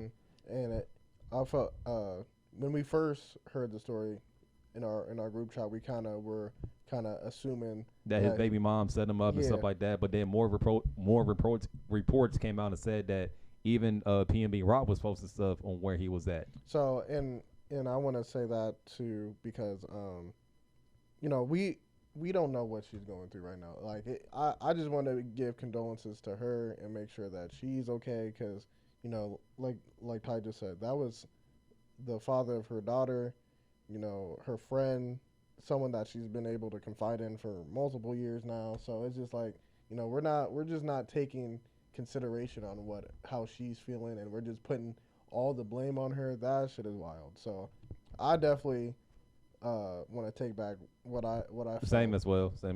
So I just feel like we were just caught up in our own emotions, you know, just like typical, like, you know, you hear about, you know, dudes getting set up by girls and stuff like that. I mean, 'cause like we just kind of said earlier, like Pop Smoke, like that was a straight up setup, honestly. But well, with that one, someone took a picture of the address because he was getting like mail or something, or he had bought something, and he took a picture of the address, and someone just popped up on him and did whatever. But yeah, no, like we definitely take back what we said about PNB Rock's baby mom posting the location and stuff like that. Yeah, because at the time we didn't know that he was posting stuff too. So we definitely want to take that back. Definitely, we're not informed on that situation. But you know, again, we just want to give condolences to PNB. You know, again, it's just sad. I literally feel like we lose someone either every month or like every other month or every year. I mean, we lost like 2 people this year, 3 people. I mean, I can just name off the hand of rappers that we lost recently, like Nip, Pop, Mac, XX Tekashi,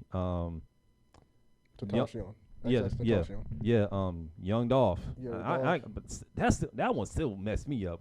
I was on my way to the gym when I heard about that. I'm like, wait, what? Juice, Juice WRLD, PNB. Who else? Draco the Ruler. Yeah, Draco. Oh no, that I feel like we. That one. Wait, you just said his name right? Draco, the one, the kid from Louisiana. Louisiana.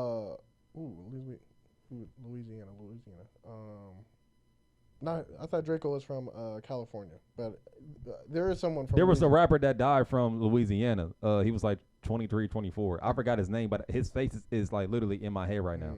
Shoot, Vaughn's up there. Yeah, Vaughn. Yeah. So I mean, the list definitely goes on and on. And it's like the list shouldn't be going on, right? Given the outcome of what happened to that set artist.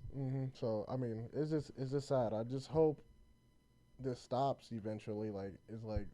We want to see people live. We don't want to see. And honestly, like, you know, the rapper Simba on this recent freestyle Funk Master Flex, he even flat out said, "Y'all niggas out here killing more of us than cops."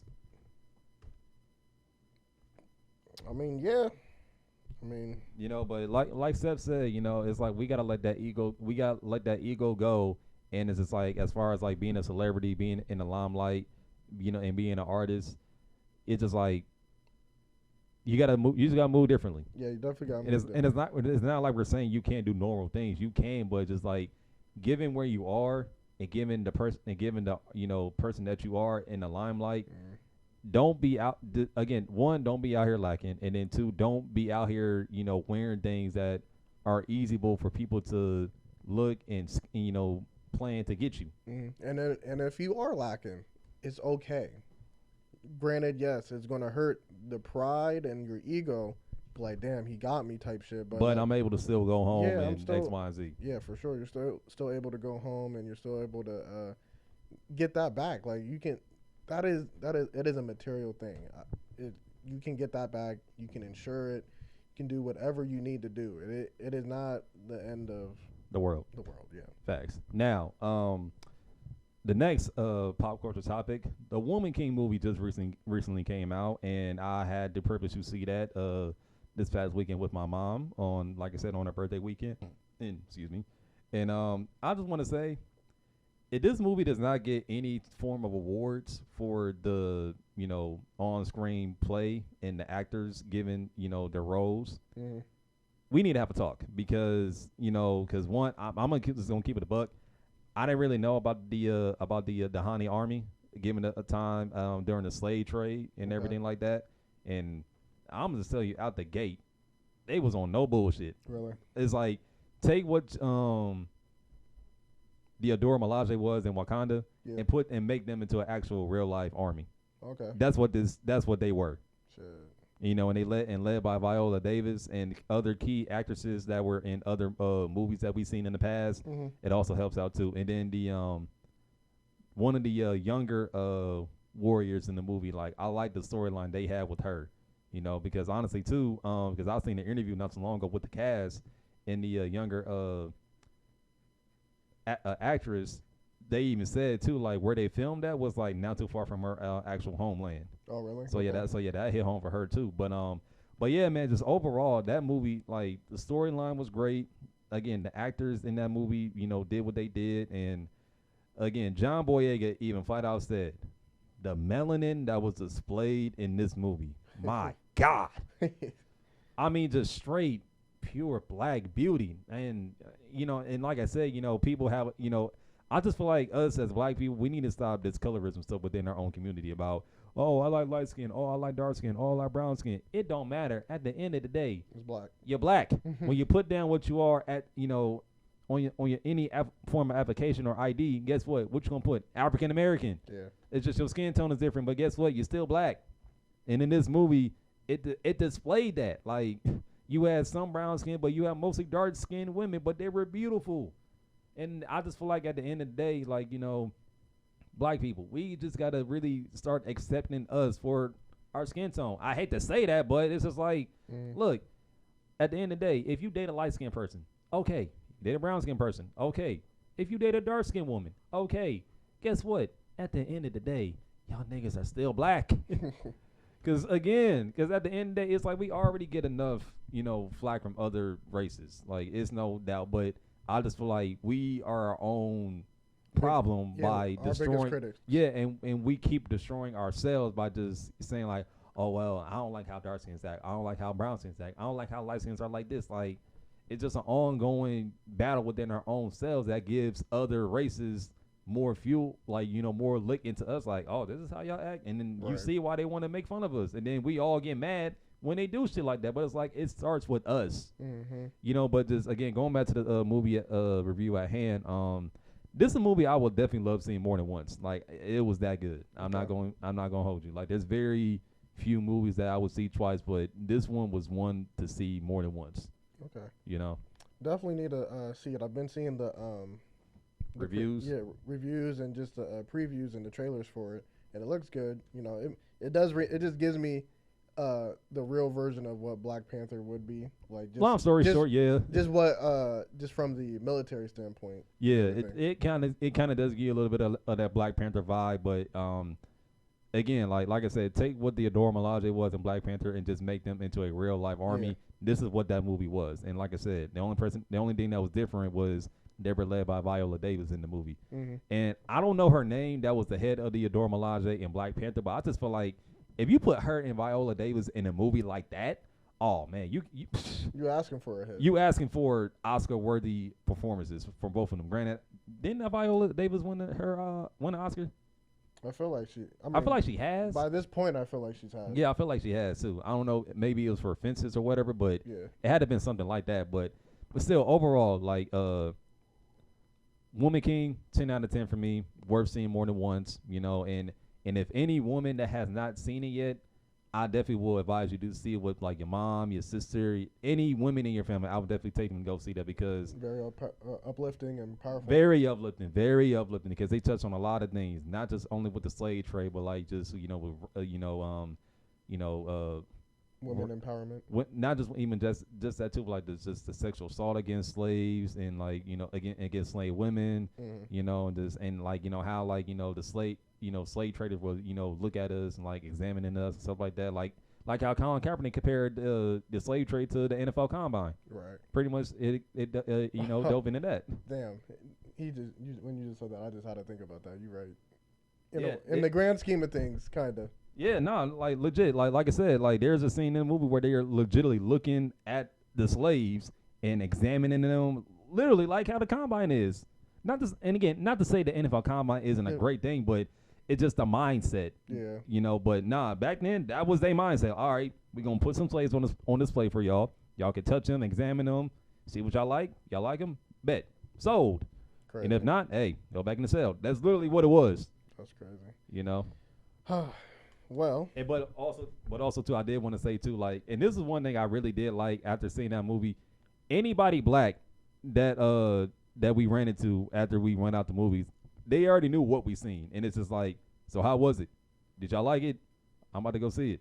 Okay. Literally, so that's one thing I did like, just the amount of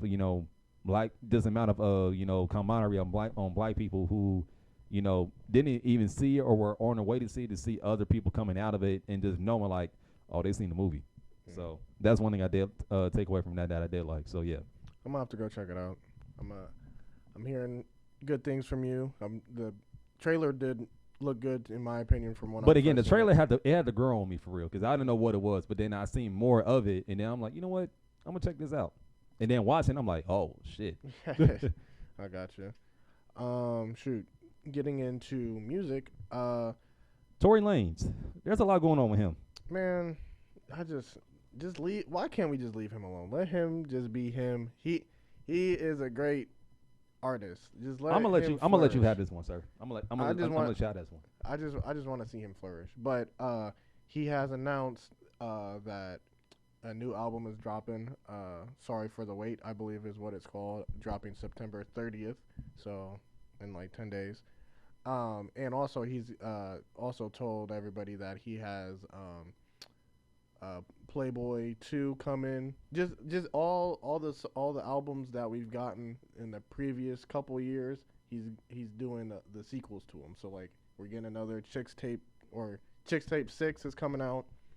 I don't know the date for that, but that's coming. Playboy 2 is coming. Alone at Prom Deluxe is coming. Like I said, Sorry for the Wait is coming in 10 days. So I'm excited. I feel like Tory Lanez is really like at the top when it comes to this music stuff. Like there is no bad project that I've heard from him since I started listening to him. In all honesty, like he can sing, he can rap. I was about to say he can dance, but he can't dance. But he can produce. Yeah, he produce. It's just the backlash that has gotten to him, and with the whole Megan Thee Stallion thing, which is crazy. The case or the trial is supposed to be starting here soon, and I felt like that should have been done with like 2-3 years ago by now. But it's just sad to kind of see like where he was about to be and to where he's at now. Like he should be like for real, like out of here type deal. Like I wouldn't say like Drake level, but he should be in that range. Yeah, he should definitely be in that range. But yeah, I mean, granted, crazy enough, he did Rolling Loud Toronto, so that was good to see, and it looked like everybody was embracing him and giving him good graces and good looks and stuff. So how you feel about this whole August Alsina situation with him and Tory? See, I don't even know. I seen the picture, but I just didn't understand where they're going. So apparently, from what I heard, was I guess there was like some words going back and forth. Like someone must have said something about someone's business and about their name. And I guess when they had met up with each other or confronted each other, August left with a bloody mouth. So Tory snuck them, not snuck them, but like he got some licks in him. hey man, for a short nigga that he ready to fight. I mean, granted that's short people syndrome. So. And then what was it? There was a video of them, I guess, crossing paths, and I guess it was them like giving a handshake, but I didn't really see it in the handshake. But then there's an audio of August or Tory saying like, so why was you out there saying shit about my name? It was something like that, So we see. For me, I would be looking at August Alsina like, why are you even talking? Like, you're not even relevant anymore. Granted, I honestly, again, off topic, I feel like if August Alsina wasn't too heavily into drugs, like especially lean and Xans and stuff like that, and he didn't fuck Jada Pinkett Smith, I feel like his career would have been not the Chris Brown level, but like a Trey Songz type level. Mm-hmm. And I mean, granted, he's had his own battles with his health and everything, with going blind and all that stuff. Partially blind. He's not blind anymore, but. Yeah. But yes, I do agree. He definitely had a upside of being a bigger star than what he is now. But for what you are right now, why the fuck are you talking? Like, bro, go crawl in a hole somewhere. Well, damn, not crawling a hole, man. I'm just saying, just stay out of sight and stay out of mind. Like, you are irrelevant, like very irrelevant. Like, we just picture you with Jada. Like, your name is just insinuating with Jada. That's it. Like, there's nothing to your name anymore. Period. So it's just like. That's just where I'm at. And I ain't gonna lie though. Now I'm gonna bump his music when I leave here. But I mean, I'm not saying you can, but it's just like, bro, you haven't been relevant or. It's like you haven't been putting out projects like we expected you to put out when your first album dropped. And you can't be talking like you're like the shit when you haven't done shit for the past like 5 years, and we only know you for smashing and being a homewrecker at this point in time. Do you really want to call him a homewrecker, or was that Jada?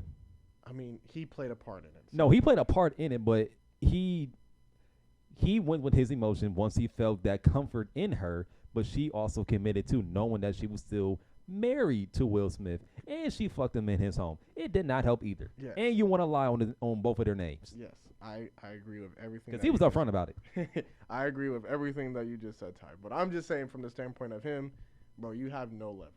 Just flat out. Now right? that I can understand. He had no leverage. Now again, I don't want to dive into deep with their fallout, because honestly, it's just for me it's just a waste of time. Yeah, but just for me, like, you have no leverage. I don't know what you're trying to pull or get clout from. Like, just go somewhere. But yeah, he like I said, Tory Lanez is coming out with a bunch of stuff, and I am definitely excited. I'm ready to hear more music from him. I feel like it's kind of been a drought without him in the rotation, honestly. So I'm glad to hear that's coming. Other new music that came out. Nav had dropped a project, and EST Gee had dropped a project too. Nav, I need people to stop sleep. I mean, granted, yes. He's underrated. I'll say that. He's very underrated. Yes, he is very underrated. I mean, yes, do I agree? Sometimes does he sound like a damn robot due to his autotune? Yes. But first and foremost, he is a producer. And he let's put it like this. His catalog is up there. Yes, his catalog is up there. Producers know what sounds good. So no matter what the lyrics or what he is saying, for the most part, that the music sounds great. So you cannot be mad at what he's doing. Can he work on his bars and be less surface level and be more lyrical? Yes, of course. I'm not ever saying he is like a top tier lyricist or anything like that, but he definitely knows how to curate a vibe and make sure like you're up and moving, because like literally the album, in my opinion, you can play that thing straight through. Like, there is not a bad song. Maybe like two to three skippables for me, but for real, that album's pretty good. And then with EST Gee, I mean, if you like the bang bang shoot 'em up, you know, bit loud bass. I mean, that is Go ahead. Go ahead. I like the album. I mean, granted that's like the gym workout kind of music I would want to listen to. So, I just it's been also slow for music as well. So it's like we haven't really had a big artist drop in a while. So for them to come out and do what they did, it was good. It was good. And now to wrap up the pop culture topic, you put on here about Tom Brady and Giselle argument about Brady playing again. Yeah. Okay. So I kind of I was listening to Joe Budden for a quick little second, and they kind of mentioned this on their pod too. So I wanted to pull up the quote because I don't know what she said verbatim, but she did like an interview not too long ago talking about how she feels about Tom playing more years in the league and stuff. And she's basically coming out and saying like she's kind of tired of it a little bit. And honestly, like, I'm with her because it's like, again, we just all assumed that last year was Tom Brady's last year because like he broke a record. A fan caught the football. The football was worth like thousands of dollars. Only for like 8 days later, oh, breaking news, Tom Brady is coming out of retirement. So it's just like all that celebration, all that acknowledgement just went out the window, and the value of that football is no more. Right. So, and again, it's no question, and without a doubt, Tom Brady is a written first ballot Hall of Famer. Mm-hmm. There's no doubt about that.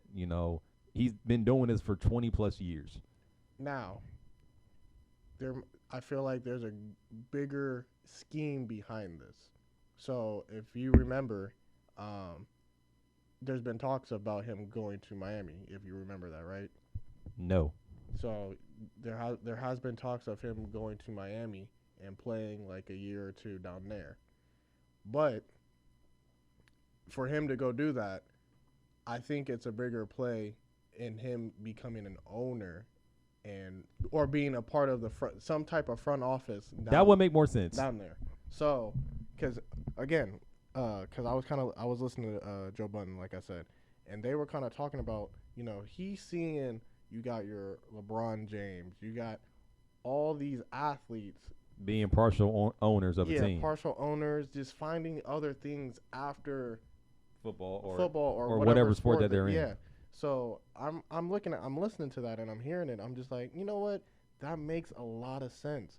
He's doing all this to make sure he can put his family in like a different stratosphere type shit. And I feel like that will be the best option versus him potentially like playing like another year after this year.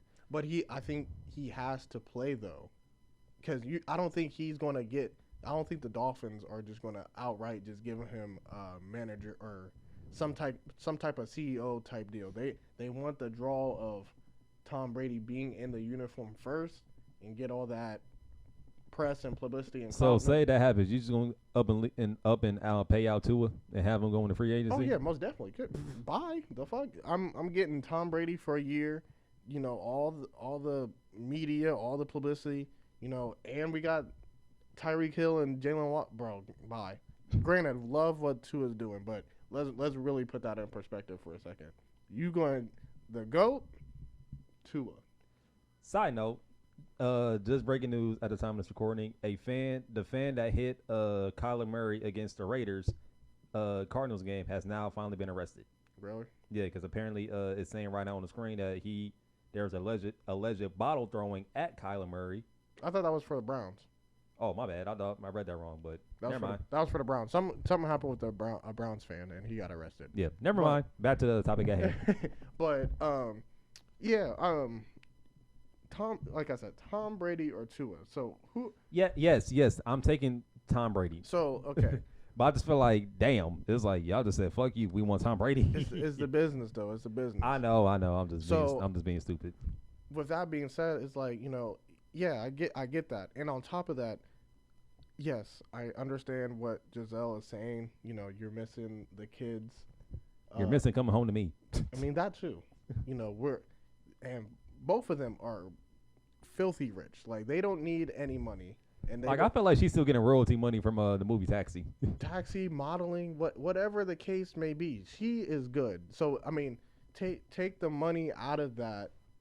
He's missing time with his Yeah, family. I think it's mostly just the quality time that she's saying is like, you know, I took a back seat to you for 20 odd years for you to go be the greatest ever. Now I need you to be with us now. Right. And also, quick sidebar, I seen like a little headline saying for the rest of the year, every Wednesday, Tom Brady is not going to practice. He's taking time off and being with family. Okay, they managed a way for him to be home to a degree. So that's crazy in itself. That like this man can just be like, you know, They met a middle ground. yeah, they met a middle ground, and it kind of goes into my kind of the SYM topic I kind of want to get into. But also, real quick before you do that, like that kind of goes back to what I said earlier about him just being a competitor. Yeah. So okay, so put yourself in this situation, Ty. So, well, one, when do you feel like it is the right time to have kids in this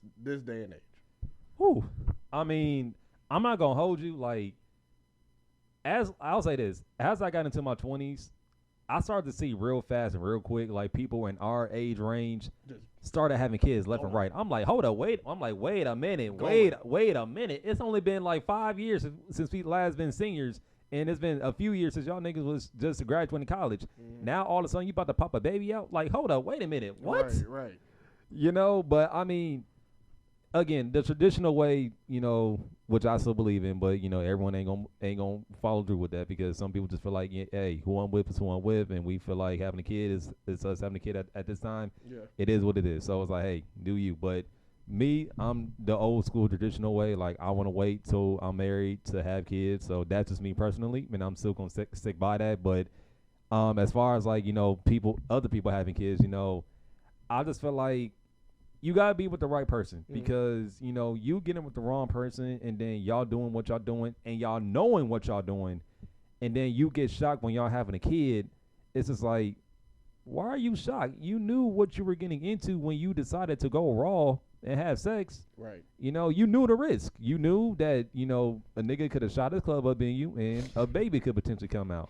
Yeah. And what you do after that, you know, I feel like 8 times, 7 times out of 10, that's where a lot of, you know, failed parenting relationships fall out because you realize this isn't the person I envisioned myself having a kid with. But now you got to deal with that person for 18 years and then more because half of y'all is in this one human being that didn't ask to be here. So age range. What age range do you feel like? I'll say the best age range that I can honestly say is between 26 and 30. Okay. So hold that there. So going back to Tom Brady being a competitor. So this is this man's passion. How can we say stop your passion and stop doing what you love to come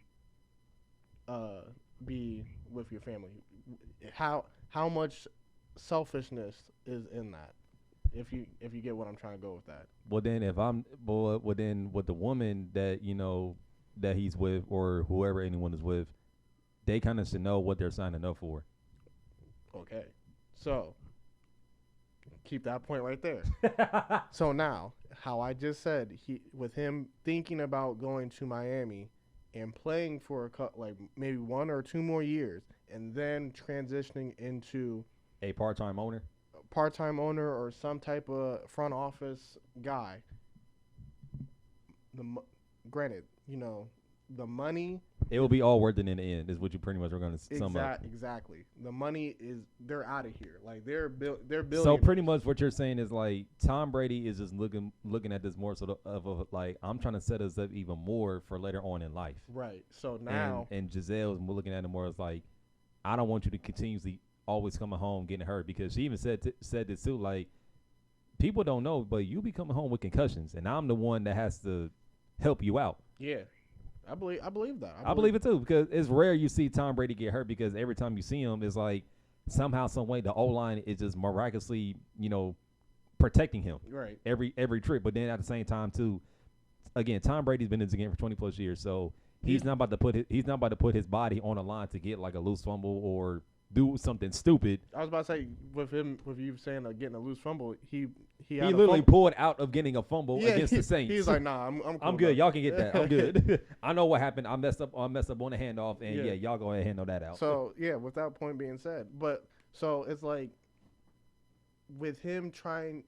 So is that being selfish for me to take us to a whole nother level tax bracket for you to want me at home for your own, for like not just the kids' sake, but mainly so for your sake. Yeah, for both sakes. I feel like it's both. I feel like it's both selfishness on either side, but at the same time too, when it comes to a woman and a man, a woman and a man relationship, the man is the lead, and I'm pretty sure Tom Brady is looking at it as like, look, I'm trying to lead us into a better financial, stability range. Not to say that they're not already financially stable, but this could put us in a better situation financially. Mm-hmm. And we can still, and we will still be good with this, given what we already have. Right. And it's not a greed thing. It's just more so of a business move. Mm-hmm. And I feel like that's where you're coming from, on what maybe Tom Brady is probably thinking on why he's still playing. Mm-hmm. And I agree.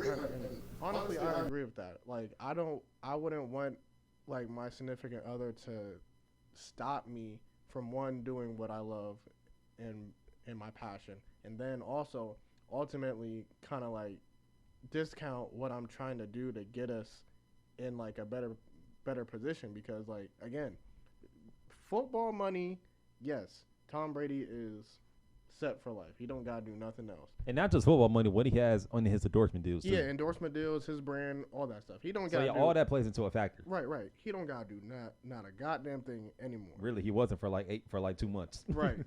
But we're talking about billions of dollars and being an owner of a team. Do you not understand what that entails? That shit, man, look at Bron. Gone out of here. Like we don't even see these owners, and we know that first. Okay, just look at Jerry Jones. Besides him being crazy and insane And a racist. and that too, but like, I'm just thinking of like the rooms and just like the conversations, and It'll be out of this world if we ever was in one of them rooms. Man, like that is just crazy. So it's like you'll be like, do I even feel like I belong in these rooms? That's what I'm saying. So it's like, and I feel like Tom Brady is saying like, bro, I'm like here. I'm right here. And I'm right here. It's gonna be a little bit more time. Exactly. Like you already waited these 20 years. Just add 2-3 more years left, and I got. And us. I'm done. And I got you. I see got it. Us. But then I got us at the end of the day. Yeah. So it's just like, he's trying. I see it from the standpoint of like him trying to set up his family, his kids, just generational wealth. Yeah. So I don't know. I mean, I would kind of be on his side a little bit, because I'll be upset. Like, I'm trying to do this for us. Yes, I know I haven't been here like I should be, quote unquote. No. I should have been here like I said I was going to be here. Yes. But I'm here. Here. I'm just right here, bro. Like I because honestly, like, not to say Giselle doesn't work, but like, what has she done recently that that's in her field? Like, is she still like producing models or whatever? Or I don't think so. I think, or she has like her own business brand that she does like at home, or just not in the limelight like other like athlete wise would be doing. I don't know. I think she's been retired for like a while now. So I think that's also like a thing too. It's like, she's already set too from like modeling and stuff, but it was like, she took a back seat and put all that on the shelf so she could so she can support Tom. Yeah. Support Tom and now support the family. And like now she's just pretty much saying like, look, I supported you and I have no regrets about it, but it's like now I need you to support me and your kids. Yeah. But it's like that's what he's doing, but it's just not what she wants him to do. Mm-hmm. And now like going back to the SYM topic, like I said, like I feel like 26 to 30 is the right appropriate age to have kids. Mm-hmm. But I just feel like, and like, don't get me wrong, like there are situations where people have kids that they don't even ask for, as far as like, being sexually assaulted and stuff like that. That right there is definitely messed up, and I feel like no one should have to go through that, form of pregnancy if they didn't ask to get pregnant when they were forcibly to have sex. So that right there, I definitely don't agree with. But I'm talking about when two, co-minded people who both agreed to have sex, and then eventually they keep having sex, that they're eventually going to not use a condom, and then when they get pregnant, but then they realize who they are with is not who they envision of being with as a parent and being in a relationship with. That right there just falls back onto you and your own misjudgment, because what they were giving you physically and sexually is not what you needed mentally and stability wise. Because again, like, a lot of people are just out here, having sex just to have sex. Like, it's a sport, and it's just like, no, I'm dead serious. I believe you don't. No, but it's just like, it's just more so the fact, like, y'all gotta understand, like, sex is just more than a physical thing. It's a mental connection in there as well. And then people don't want to talk about this, but soul ties are real, man. Yeah. Like, come on. Like, there's a reason why, you get emotionally attached to someone. Now, granted, people talk about how, like, when it comes, like, the difference between men and women having sex on a consistent basis. Like, men, we can be, we can have sex with a chick and not care about her the next day. Women, not so much. Yeah. Because y'all are built emotionally, so there's gonna be some form of y'all's emotion coming out if you just got done having sex with someone and if they just cut you off. Right. Plain and simple, And of course, the topic, about the different types of being hoes, as far as like a man being a hoe and a woman being a hoe. At the end of the day, a hoe is a hoe. Right. But my thing is, like, when you're trying to justify your wholeness and want, to be treated like, I guess you could say, like, like, what's the word that I want to use? Like someone should still invest their time in you with. It doesn't work out like that, because it's like, if you are known to be very promiscuous and, you talk about the amount of people that you slept with, and again, I ain't talking about Brittany Renner, but she's also someone involved in this. But again, this is just for anyone that are like that out there. Mm-hmm. When you are, not necessarily bragging, but like, making a claim about the amount of people that you slept with, but you still want to be respected from other people, it's not going to work out. Because again, it's like, you're giving me something to look at you like, you bragging about this and you want me to still respect you. Like I'm going to make you my main chick. Or if a girl hears a dude about that and it's like, you want me to have you lead me? Right. Nah. I'm good. I can't do that. Nah, I can't. And again, it's like, it is like, again, I'm the type of person, like, look, you're going to do what you're going to do. But at the same time, too, you should know what's going to come with you doing set things like that. Yeah.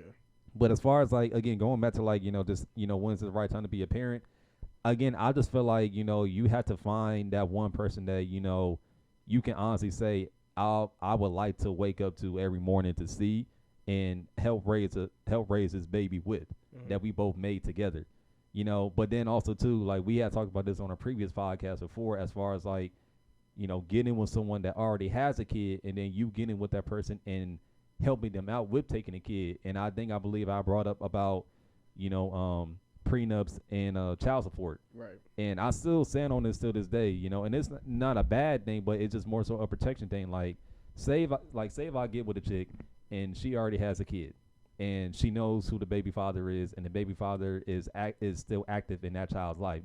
They're very good co-parenting. Mm-hmm. And I step in and I, play another father figure role to that child. And, say if I ultimately end up marrying the person that I'm with, and say like we have a conversation about, me being put on child support, I'm going to respectfully decline, just because of the fact, like, I didn't make this child. You and her father did. Right. So it wouldn't make sense to put me on child support when we know how the court goes when it comes to, child support and men. Now, but nowadays, I feel like a lot of women who get with guys that don't have any kids, or let me reverse that, a lot of men that get with women that do have kids, they don't know how to act. It's not they don't know how to act. It's just like, okay, their parent isn't in their life, but here I am with someone that is willing to take on that responsibility. So why not pay child support? And in some cases, men do that out of the kindness of their heart because they being a man, they're taking care of who he's with and who the child they're now taking care of as well. But at the same time, too, I didn't help make this child. Now, again, I just feel like that just falls back into what, you're setting yourself up for. Like, if you knew what you were getting into, then you should kind of, like, expected this stuff to happen. But I just feel like it just depends on who you're with and where their mindset is at. If you tell them why you don't feel like you need to pay child support for another man's child that's still in that child's life, if the mother can't respect that, then you just need to move on. Now, if she can, then hey, you got something with someone like that for real, because she sees it for what it is. She sees it from your standpoint. Like, it's not, it's like, it's not that I don't want to, but it's just like, again, why should I pay, why should I, futuristic, like, if we break up, like, why should I have to pay you more money when you're already getting money that you had already been set with the child's father that you had a baby with? Right. And I was about to say, I also think about it too from the standpoint of, like, when you want to have kids, the financial I'm really understanding, like, financially, like, kids are expensive. Kids are expensive, and then you also have to take into account, like, their education and, like, where you want to live and where you want to have them grow up. Some school taxes, though. Man, and it's just like, again, I was kind of going back to Joe Budden. Like, they were breaking down and talking about, like, just a financial, I don't want to say burden, but, like, just a financial weight of, like, having a kid and trying to put them through school and finding the right school for them, and, like, who do you really want teaching your kids and what do you want them to be taught? So it's like, it's very interesting to me because, like, as I'm getting older, I'm seeing these things, and I know quite a few people that have kids nowadays. So I'm just thinking about those things as, like, private. Do I want to send my kid to private school when I have a kid? Do I want to put them in public school? Do I want to homeschool them? Like, where am I going to put my kid so they can get the best possible education and be ready to be put out in this world? And what kind of environment do I want to put them in so they can flourish and be the best person they can? It's like, it's a lot. Now to that, and we're gonna wrap this up. Now to your point, I just feel like the type of guys that we are. Now, granted, I'm single, you're in a relationship, but I just feel like right now, I can honestly say for both of us, kids aren't on our mind. But I do believe that seeing people our age having kids, it's like, damn. But at the same time too, I just feel like what we're doing, we're trying to build a foundation that we can honestly be more financially stable and have a potential set up for us to have a kid. Facts. So I just feel like we just need to stay on that mindset, and not to say whoever is out here having kids at an earlier age that's responsible. We ain't saying nothing wrong with that, but I just feel like when you're trying to look at the longevity of things, I just feel like having a kid at the certain age, at the age that we are now, it kind of take away from some things, but also it puts things in you too, like the responsibility aspect. It's like, because Ludacris said it best when he had did his behind the music episode. He said when he had his first daughter, he said he went from being selfish to being selfless. And I just feel like right now we have this time to be selfish and work on ourselves versus us now having to be selfless and realize, okay, I'm responsible for another life, and me and whoever I'm with that's raising the child, we need to be the best parent possible to make sure that this child is brought up the right way and has structure and morals instilled into them, so that when they get older, they know what they were brought up on, and then they can go out there and make their own foundation for themselves later down the line too. I agree. Hey, we've been talking to you guys for. This is like a good 2 hour, 2.5 hour podcast. Yeah, for sure. And let's just pray that editing wise, this does not get chopped up to 30 minutes. Yeah, I'll be so pissed. I was pissed editing this thing the last time. Man, but we had a lot of stuff to talk about. It was cool though. So, remember, like, comment, share, subscribe. All that good shit. Like, thumbs up on the videos on YouTube, all of them. again, like, comment, share, subscribe. SoundCloud, Spotify, Anchor, YouTube, Patreon, Apple. I think I said them all. So, it's your boy Seth. It's your boy T.Y. Speak Your Mind 2.0 SYM Networks. Speak your mind. We gone. Speaking your mind, that's what I be talking about. I'm speaking my mind, my.